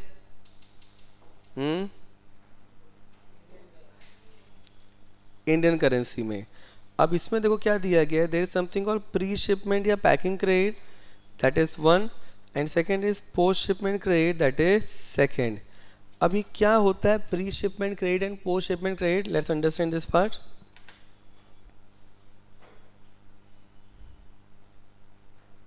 नाउ सो एक्सपोर्ट क्रेडिट जो है वो ब्रॉडली दो पार्ट में डिवाइड होता है, प्री शिपमेंट या packing credit and post shipment credit. अब देखो हम लोग अगर इस डायग्राम को ध्यान से देखें तो इसमें देखो वही दो ही चीज़ तो लिखी हुई है, प्री शिपमेंट पैकिंग क्रेडिट या पोस्ट शिपमेंट क्रेडिट। या वो रुपी इंडियन रुपी में मिला तो इसको रुपी एक्सपोर्ट क्रेडिट बोल देंगे, फॉरेन करेंसी में मिला तो फॉरेन करेंसी एक्सपोर्ट क्रेडिट बोल देते हैं। क्लियर? अब ये किस तरीके से ऑपरेट करता है? अब देखो प्री शिपमेंट क्रेडिट क्या होता है। प्री शिपमेंट क्रेडिट में इस पूरे प्रोसेस में एक्सपोर्टर कहाँ पे है? इंडिया का। इंपोर्टर कहाँ का होगा? बाहर का। बराबर? तो ये एक्सपोर्टर इंडिया का है और इंपोर्टर ओवरसीज है। अब अगर मान लो इंडियन एक्सपोर्टर को एक ऑर्डर मिलता है कि भाई 10 लाख शर्ट्स बनानी है, ठीक है, कोई फॉरेन बायर से, तो फॉरेन बायर में इंडिया से, मैं इंडिया का बंदा हूँ, मैं एक्सपोर्टर हूँ, मैं गुड्स बनाऊंगा, आप यूएस में रहते हो, आपको 10 लाख शर्ट्स परचेज करना है, तो आपने मेरे को ऑर्डर प्लेस किया। अब आपने मेरे को ऑर्डर प्लेस किया तो मैं बैंक से क्या करूंगा? सबसे पहले आप मेरे को ऑर्डर दोगे। अब ये आपने मेरे को 10 लाख शर्ट बनाने के लिए बोला है तो मेरे को उसके लिए रॉ मटेरियल परचेज करना पड़ेगा ना। तो मैं क्या करूँगा? मैं यहाँ पे बैंक के पास जाऊँगा और बैंक से लोन लूँगा। अच्छा, वो लोन मैं क्यों ले रहा हूँ? जिससे कि मैं रॉ मटेरियल परचेज कर सकूँ, पैकिंग कर सकूँ, ये सब मैंने कर दिया और मैंने उस लोन अमाउंट से पूरा माल रेडी किया और माल रेडी करने के बाद मैंने आपको 10 लाख शर्ट सप्लाई कर दिया। तो ये जो लोन मैंने लिया था जिससे कि मैं एक्सपोर्ट कर सकूँ, इसको बोलते हैं प्री शिपमेंट क्रेडिट। ये समझा? समझा? तो हमें क्या लिखा है? So there is something called importer. ना उसको ऑर्डर मिलता है सप्लाई 10 लाख शर्ट्स हैं एक्सपोर्टर से। अब वो क्या करता है? सप्लायर से, बैंक से लोन लेता है, उस लोन के फंड को यूज़ करता है रॉ मटेरियल परचेज करने में, पैकिंग, लेबलिंग, उन सब में, और फिर वो शर्ट सप्लाई करता है, शिपमेंट करता है। ये जो लोन लिया गया है इसको बोलते हैं प्री शिपमेंट या packing credit. Clear? Copy this part, first copy this part. So I believe this part being done. Now copy pre-shipment and packing credit. So I believe this part being done. अब देखो ना, ये जो है ना इसको बोलते हैं प्री शिपमेंट या पैकिंग क्रेडिट। अब देखो पोस्ट शिपमेंट किसको बोलते हैं? अब यहाँ पे इधर आइए। अब देखो इसमें क्या लिखा है? A short-term advance or loan given to exporter for procuring, processing, manufacturing, packing goods prior to the shipping such goods। मतलब शिपमेंट करने से पहले जो आप लोन प्रोवाइड करते हो उसको बोलते हैं प्री शिपमेंट क्रेडिट। क्लियर? अब इसमें क्या दिया हुआ है? Now such export credit can be given for working capital purpose also। Banks are at liberty to decide the tenure of such loan. मतलब यहाँ पे इस लोन का टेन्योर कितना होगा ये कौन डिसाइड करेगा? कोई आरबीआई डिसाइड नहीं करता, बैंक खुद डिसाइड कर सकता है, depending upon the individual cases. Now these loan are given at concessional interest rate. If these loan are not adjustable by submission of export document within 360 days, bank can charge normal rate of interest on such loan advance instead of concessional rate। मतलब क्या हुआ? सी ये loan क्यों दिया जा रहा है? जिससे कि इंडिया में एक्सपोर्ट प्रमोट हो। तो अगर आप शिपमेंट नहीं करते हो, गुड्स बना के एक्सपोर्ट नहीं करते हो, तो डोंट यू थिंक कि यहाँ पे आपने गवर्नमेंट को गलत सबमिशन किया है, बैंक को गलत सबमिशन दिया है, तो फिर आपसे normal rate of interest charge किया जाएगा, न कि concessional rate. Now pre-shipment advances are to be repaid out of the finance made available at post-shipment advance stages or either resource of the existing customer as per RBI direction. मतलब यहाँ पे pre shipment का payment कहाँ से किया जाता है? Post shipment से. इसका मतलब क्या हुआ? अब देखो अब यहाँ पे एक एग्जांपल दिया हुआ है. क्या लिखा है? XYZ limited an exporter of a cotton readymade garment in India has secured a firm export order from UK to supply 1 lakh cotton shirt of a particular size. मतलब 1 लाख शर्ट बनाने का, एक्सपोर्ट करने का ऑर्डर मिला है. Now for executing this order the Indian exporter would require the raw material, raw cloth, buy raw cloth, get the cotton cut, stitch, iron, check all shirt and defect in to rectify, label, package and shape. The finance needed for this entire cycle by the exporter is called pre-shipment या packing credit. Clear? तो जो हम लोगों ने example लिया था वो समझा आप लोगों को? सेम थिंग कि यहाँ पे जो आपको शर्ट बनाने के लिए जो लोन दिया जाएगा that is to be called as pre shipment. अब पोस्ट शिपमेंट क्या होता है ये देखिए. नाउ अब यहाँ पे प्री शिपमेंट हो गया. नाउ पोस्ट शिपमेंट में नाउ यहाँ पे देखो हम लोगों ने स्टार्टिंग में क्या किया था? एक्सपोर्टर को ऑर्डर मिला था. अब उस ऑर्डर को प्रोसेस करने के लिए उसने बैंक से लोन लिया. अच्छा, लोन लेके उसने क्या किया? उसने शर्ट बनाया और शर्ट को मैन्युफैक्चर किया. मतलब 1 2 3 पॉइंट तो सेम है. अब उसका आगे देखो, जब वो शिपमेंट करेगा तो एक शिपमेंट डॉक्यूमेंट रेडी होगा. एंड शिपमेंट डॉक्यूमेंट एक तरीके का एविडेंस है कि अब बैंक को पेमेंट, अब जो एक्सपोर्टर्स को पेमेंट मिल जाएगा तो वो शिपमेंट डॉक्यूमेंट ले जाके एक दूसरे बैंक को देगा और उस बैंक से लोन लेगा. ध्यान समझो, उसने शिपमेंट डॉक्यूमेंट ले जाके बैंक को दिया जो कि, अच्छा शिपमेंट डॉक्यूमेंट जो होता है वो सिर्फ उसने शिपमेंट किया इस चीज़ का एविडेंस नहीं होता है. शिपमेंट डॉक्यूमेंट में जो भी स्पेसिफिकेशन है कि गुड्स कैसा होना चाहिए, क्वालिटी क्वांटिटी सब चेक होता है. उसके बाद शिपमेंट होता है. मतलब शिपमेंट हो गया तो इसका मतलब पेमेंट तो आने ही वाला है. तो वो शिपमेंट डॉक्यूमेंट लेके कहाँ जाएगा? बैंक के पास, और बैंक से लोन लेगा. और अब ये जो बैंक से लोन लिया है उस लोन से वो क्या करेगा? जो पहला लोन लिया था प्री शिपमेंट का उसका लोन रीपे कर देगा. एंड फिर जब एक्सपोर्ट इंपोर्टर जो है, ओवरसीज इंपोर्टर, जब वो पेमेंट करेगा तो उस पेमेंट से जो पोस्ट शिपमेंट वाला जो लोन लिया था उसको रीपे करेगा. समझा? मतलब शिपमेंट डॉक्यूमेंट के बेसिस पे एक नया लोन क्रिएट रेस किया जाएगा. उस नए लोन से पुराने लोन को रीपे किया जाएगा. और जब ओवरसीज पार्टी पेमेंट करेगा तो उससे पोस्ट शिपमेंट का लोन पे किया जाएगा. इसको बोलते हैं पोस्ट शिपमेंट क्रेडिट. अब ये एक ही बैंक से भी हो सकता है और अलग अलग बैंक से भी हो सकता है.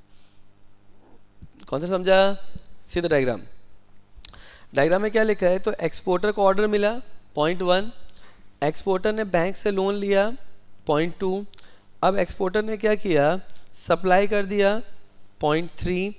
अब एक्सपोर्टर क्या करता है? दूसरे बैंक के सामने ले जाके शिपमेंट डॉक्यूमेंट को प्रेजेंट करता है, दिस इज पॉइंट 4.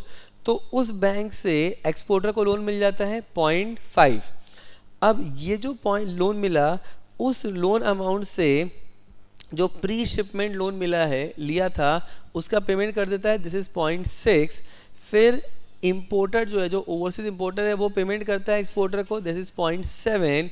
तो जब वो पेमेंट हो जाता है तो एक्सपोर्टर का पैसा आ गया. अब एक्सपोर्टर क्या करता है? 8th पॉइंट जो है कि वो प्री शिपमेंट क्रेडिट का लोन अमाउंट पे कर देता है. क्लियर? तो पोस्ट शिपमेंट देखो, प्री शिपमेंट का लोन पे हुआ पोस्ट शिपमेंट लोन से, एंड पोस्ट शिपमेंट का लोन पे होता है एक्सपोर्ट प्रोसीड से. डन? लेना जरूरी इन द सेंस कि प्री शिपमेंट का लोन आप पे कहाँ से करोगे? पोस्ट शिपमेंट से ही ना.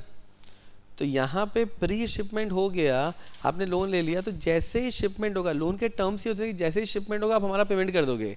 लेकिन पेमेंट कहाँ से करोगे? जब सामने वाली पार्टी पे करेगी उसके बाद पेमेंट नहीं करना है. जैसे आपने शिपमेंट कर दिया आप हमारा पेमेंट कर दो. तो यहाँ पे पहले वाले बैंक का पेमेंट तुरंत कर देंगे. तो कैसे पे करेंगे? दूसरे बैंक से लोन लेके, और दूसरे बैंक से जो लोन लिया है वो पोस्ट शिपमेंट है. तो शिपमेंट कर दिया मतलब पेमेंट तो आने ही वाला है. तो जब एक्चुअल पेमेंट आएगा उसके सामने पेमेंट कर दिया जाएगा. Clear? Copy this diagram please. So I believe this part being done. अब देखो, अब यहाँ पे क्या दिया है, इसमें क्या लिखा है, this is again a short term advance or loan given to exporter after shipment of goods to the date of realization of proceeds of the exported goods. मतलब जब तक एक्चुअल पेमेंट नहीं आ जाता तब तक के लिए लोन दिया जाता है. Now such credit facility granted to the exporter has to be repaid out of the proceeds of the loan exported or from eligible source of the exporter as permitted by RBI. The period of such advance will be specified by foreign exchange dealer association of India. अब इसमें क्या लिखा है, अब example दिया हुआ है. Now taking the pre shipment example XYZ mention above, once XYZ has shipped the goods they have present the shipment document along with the commercial document of the transaction to their banker for availing post shipment credit. मतलब आपने क्या किया, shipment document submit कर दिया जैसे कि आप post shipment credit avail कर सको. Now XYZ bank can grant post shipment credit in any of the following वे. किससे दे सकता है, बाय परचेज और डिस्काउंटिंग और negotiating with the export bill. Second, by providing an advance against the export bill given for collection. Third, by providing advance against export incentive receivable from government of India. मतलब जो भी export के सामने government आपको incentive दे रहा है या जो पेमेंट होगा उसके सामने लोन दिया जाता है. अब the loan amount of the post shipment will be used by XYZ to close the pre shipment advance loan granted to the company earlier. मतलब पोस्ट शिपमेंट से जो लोन मिलेगा उससे कौन सा लोन रीपे कर दिया जाएगा, प्री शिपमेंट वाला. And the post shipment advance granted by XYZ banker will be closed out of the export proceed that will be received by the banker from the importer bank in UK subsequently. मतलब जब वहाँ पे subsequently payment किया जाएगा तो जो पैसा receive होगा उससे पोस्ट शिपमेंट का लोन रिपे किया जाएगा. Then this is to be called as pre-shipment and post-shipment credit. Clear? अब देखो, अब इसमें अब यहाँ पे नेक्स्ट टॉपिक दिया है रूपी डीम्ड एक्सपोर्ट क्रेडिट. देखो नाम से क्या लग रहा है, ये लोन किस में दिया जा रहा है, रूपी में, ठीक है. एंड एक्सपोर्ट क्रेडिट के लिए दिया जा रहा है, लेकिन डीम्ड एक्सपोर्ट है. मतलब ये एक्चुअल एक्सपोर्ट नहीं है, लेकिन इसको डीम्ड एक्सपोर्ट जो है उन ट्रांजेक्शन के लिए अगर लोन देते तो उसको बोलते हैं रूपी डीम्ड एक्सपोर्ट क्रेडिट. मतलब क्या हुआ, देखो तो रूपी डीम्ड एक्सपोर्ट क्रेडिट क्या है. तो यहाँ पे हम लोग गुड्स किसको सप्लाई कर रहे हैं, तो गुड्स आर सप्लाइड. तो हमने यहाँ पे जो लोन दिया गया है नाउ, तो यहाँ पे जो गुड्स दिया जा रहा है वो कौन से प्रोजेक्ट के लिए दिया जा रहा है, प्रोजेक्ट इंडिया में हो रहा है लेकिन फंडिंग कौन कर रहा है, इंटरनेशनल बैंक्स कर रहे हैं. मतलब प्रोजेक्ट इंडिया में चल रहा है लेकिन फंडिंग अगर इंटरनेशनल बैंक्स कर रहे हैं, या तो गुड्स सप्लाई किया जा रहा है SEZ में. देखो SEZ में जब आप कोई चीज़ सप्लाई करते हो ना तो उसको एक तरीके से एक्सपोर्ट माना जाता है. It is not actual export because वो प्रेजेंट तो इंडिया की ज्योग्राफी में ही है ना, लेकिन उसको एक्सपोर्ट मानते हैं. थर्ड क्या लिखा है, अगर आपने गुड सप्लाई किया है फॉरेन टूरिस्ट को, मतलब फॉरेन टूरिस्ट इंडिया में आया था, आपने उसको गुड सप्लाई किया है जो कि इवेंचुअली कहाँ जाएगा, इंडिया के बाहर चला जाएगा, तो उसको भी डीम्ड एक्सपोर्ट माना गया है. या तो फॉरेन शिपिंग कंपनी को अगर इनको गुड्स दिया गया है तो यहाँ पे इस तरीके जो हमने लोन दिया that is to be called as foreign currency deemed rupee export credit.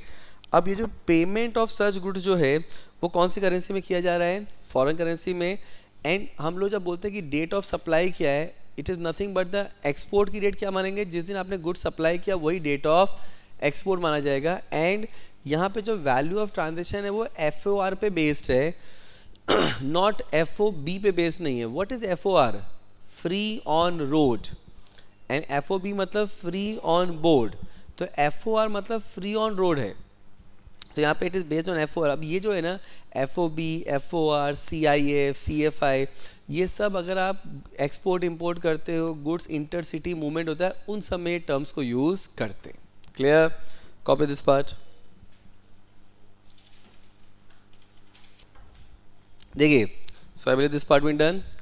अब यहाँ पे free on board and free on rail का मतलब क्या होता है, तो लिखा है ना, not based on free on road, and not based on free on board. तो ये फ्री ऑन बोर्ड का मतलब क्या होता है, इसको ऐसे समझो मैंने मान इसको ऐसे नॉर्मल टर्म में समझो कि मान लो आप रहते हो अमेरिका में, ठीक है, मैं रहता हूँ इंडिया में, आपके और मेरे बीच में नक्की हुआ कि हमारा जो पेमेंट होगा वो फ्री ऑन बोर्ड होगा। अब फ्री ऑन बोर्ड का मतलब क्या हुआ कि मैंने जैसे ही माल शिपमेंट किया, जहाज पे चढ़ाया, ठीक है, बोर्ड कर दिया, अच्छा मेरे सामने ही जहाज डूब गया तो भी मेरे को पूरा पेमेंट मिलेगा, क्योंकि मेरी responsibility is over once the shipment has been boarded. समझा? इसको बोलते हैं फ्री ऑन बोर्ड।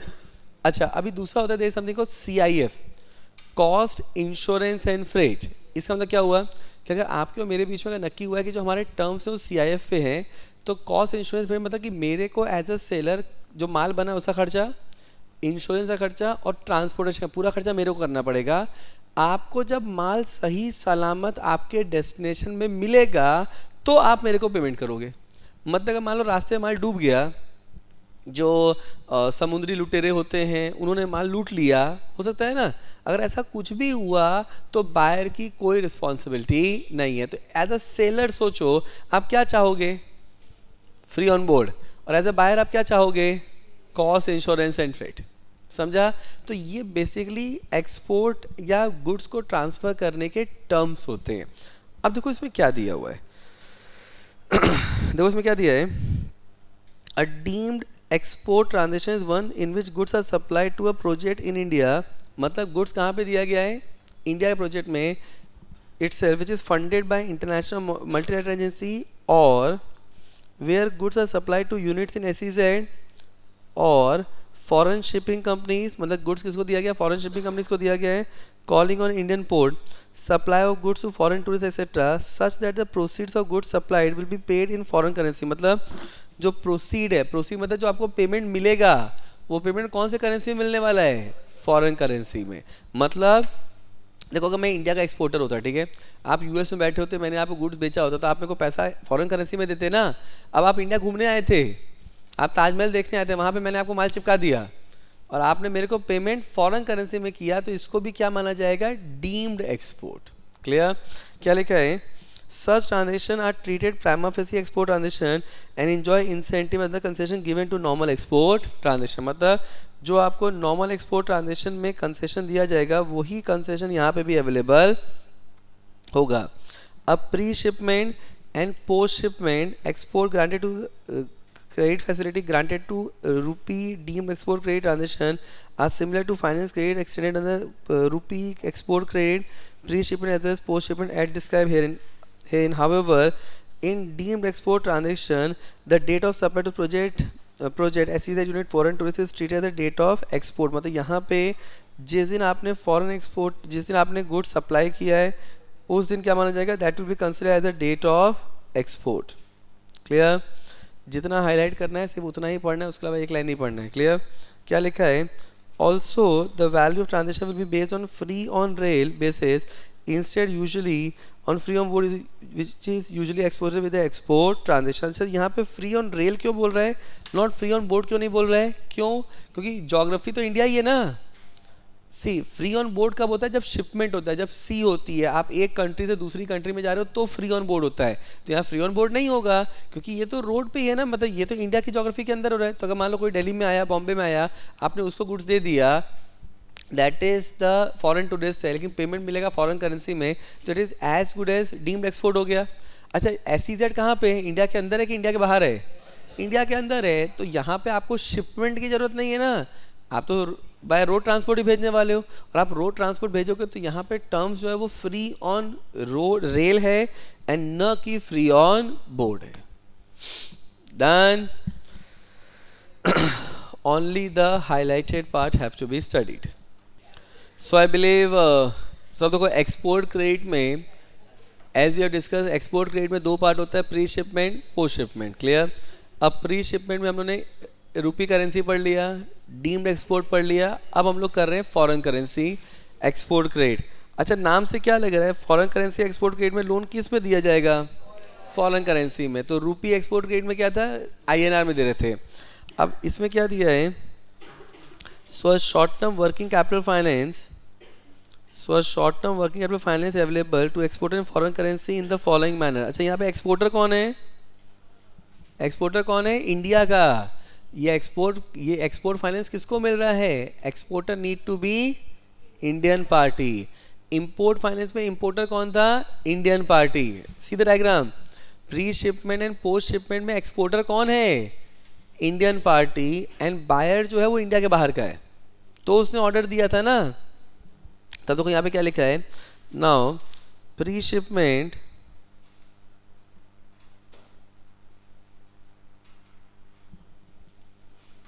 अब यहाँ पे क्या दिया है. So the objective of pre shipment credit in foreign currency facilities to provide an additional source of finance at internationally competitive rate to Indian exporter. इसका मतलब क्या हुआ. देखो जब इंडिया के बाहर जो लोन का रेट ऑफ इंटरेस्ट होता है ना वो काफ़ी अलग होता है कंपेयर टू जो loan rate of interest India में प्रिवेल करता है. इसका मतलब क्या हुआ आपको पता है. जापान में अगर आप बैंक में एफडी करते हो ना तो बैंक आपको एफडी पे कितना रेट ऑफ इंटरेस्ट देता है. Less than 1%. Rate of interest bank FD पे आपको देता है. तो इसका मतलब जापान का गवर्नमेंट क्या कह रहा है कि आप एफडी करो या मत करो. मत पर रखो अपना पैसा अपने पास. तो इसका मतलब क्या है कि जापानी गवर्नमेंट के पास पैसा है कि नहीं है. सी उनके पास इतना पैसा है कि वो कह रहे हैं कि आप पैसा हमको दो ही मत, आप पैसा कहीं और इन्वेस्ट करो. जब बैंक को आपसे पैसा चाहिए होता है तो बैंक एफडी के रेट को बढ़ा देता है. जब बैंक को आपसे पैसा नहीं चाहिए होता है तो बैंक एफडी के रेट को कम कर देता है. सेम वे अगर मैं जापान में लोन लेता हूँ ना तो जो कमर्शियल बैंक लोन दिया जाता है कमर्शियल टर्म्स पे वो अराउंड 6 से 8% चलता है. वेज अगर मैं इंडिया में लोन लेता हूँ तो 16 से 18% चलता है. तो अगर मैं इंडियन पार्टी हूँ, मेरा इंटरनेशनल रेप्यूट है, अगर मेरे पास अंडरलाइंग एसेट है तो it is always better to take the loan from overseas bank. London में जो रेट ऑफ इंटरेस्ट चलता है, जो लाइबोर का रेट है वो अराउंड 6 से 8% का है. तो अगर मेरे पास इंटरनेशनल फेम है, इंटरनेशनल रिकॉग्निशन है, मेरे पास अंडरलाइंग एसेट है, मेरे पास सेल्स है, टर्नओवर है, if I can meet all the criteria of the large funding institution outside India, then it is always better to take loan from them because the rate of interest is always going to be lesser. लेकिन अब India में जब आप loan देते हो तो NPA के chances काफ़ी ज़्यादा होते हैं. तो फॉरेन बैंक जब लोन देता है ना तो बोलता है कि मेरे को अपने इंडियन बैंक से या आरबीआई से गारंटी प्रोवाइड कराओ. समझा. तो यहाँ पे आप फॉरेन बैंक से लोन लेते हो एंड फॉरेन बैंक बोलता है कि मेरे को गारंटी प्रोवाइड करो कि कल की तारीख में अगर आपने पेमेंट नहीं किया तो RBI will make payment to me. तो ये बैंक्स के लिए नॉन फंड बेस्ड फैसिलिटी होता है जिसमें बैंक आपको लोन नहीं दे रहा है लेकिन आपको फाइनेंशियल फैसिलिटी दे रहा है जिससे कि आप इंटरनेशनल बैंक से लोन रेज कर पाते हो. क्लियर. तो यहाँ पे क्या लिखा है, तो इसमें क्या लिखा है, the objective of pre shipment credit in foreign currency is to provide an additional source of finance at international competitive rate to Indian exporter. क्या लिखा है, normally this facility is available to cash export where the payment of goods receive prior to the export. मतलब what is cash export, कि जिसमें आपको payment पहले होता है उसके बाद आपको एक्सपोर्ट करना है. अभी हम लोगों ने बायर्स क्रेडिट में पढ़ा था ना कि बायर्स क्रेडिट में आपने इंटरनेशनल बैंक से लोन लिया. अच्छा, वहाँ पे इंडियन पार्टी इंपोर्टर था तो वो एक्सपोर्टर को पहले पेमेंट करता है उसके बाद एक्सपोर्टर गुड्स देता है. तो यहाँ पे भी अगर कैश एक्सपोर्ट होता है तो ये लोन फैसिलिटी मिलती है. मतलब क्या हुआ, if you see the diagram, remember the diagram, pre shipment का डायग्राम सोचो. डायग्राम दिख रहा है आपको प्री शिपमेंट का, बिना देखे. प्री शिपमेंट का डायग्राम जो था उसमें क्या था कि इंडियन पार्टी एक्सपोर्टर था, उसको फॉरेन पार्टी से ऑर्डर मिलता है कि 10 लाख शर्ट बनाओ. अब वो क्या करता है, वो लोन लेता है बैंक से, रॉ मटेरियल परचेज करता है और शिपमेंट करता है. अब देखो, अब इसी चीज़ को ऐसे सोचो कि इंडियन पार्टी को ऑर्डर मिला कि भाई 10 लाख शर्ट बनाओ और 10 लाख शर्ट का पेमेंट भी मिल गया. ये भी हो गया कि उसको शर्ट का पेमेंट मिल जाएगा, एक्सपोर्ट करने से पहले शर्ट का पेमेंट मिल जाएगा. लेकिन आप बस ये एस्टैब्लिश करो कि आपका एक्सपोर्ट, आपका शिपमेंट रेडी है, आपका शिपमेंट रेडी, आपका शिपमेंट बाद में होगा, पेमेंट पहले आएगा, लेकिन आप पहले माल रेडी कर लो. तो वहाँ पे आप क्या कर सकते हो, आप फॉरेन बैंक से लोन ले लो.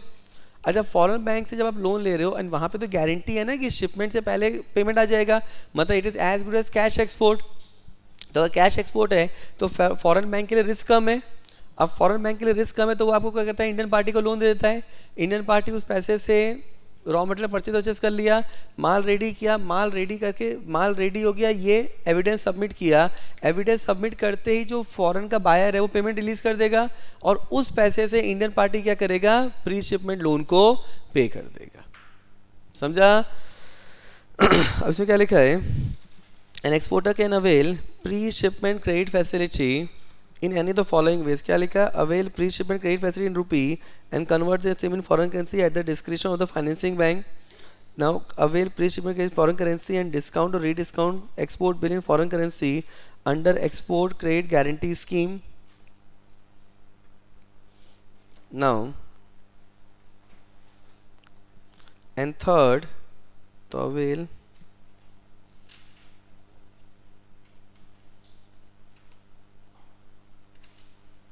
now what is being said, now third क्या दिया है, now avail pre-shipment credit in rupee and post shipment credit in either rupee or foreign currency by discounting or rediscount। मतलब यहाँ पे आप किसी भी तरीके से you can do all this transaction। अब now pre-shipment credit in foreign currency available कितने दिन के लिए है, 360 दिन के लिए है। Now further extension is subject to the financing bank terms and condition। Now pre-shipment credit in foreign currency is liquidated by discounting or rediscounting export bill under EBR scheme। Now under EBR scheme at the post shipment stage, it is also allowed for deemed export subject to maximum 30 days or up to the date of payment by project authority whichever is earlier। Done, इतना करना है। अब post shipment credit क्या है ना, post shipment credit का concept क्या है ये पता है अपने को, समझ में आ गया है।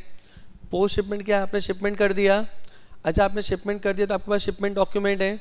अब आपने उस शिपमेंट डॉक्यूमेंट को जैसे ही प्रेजेंट किया, आपने उसके बैंक आपको लोन दे देता है, उस लोन से आप क्या कहते हो, प्री शिपमेंट पे कर देते हो।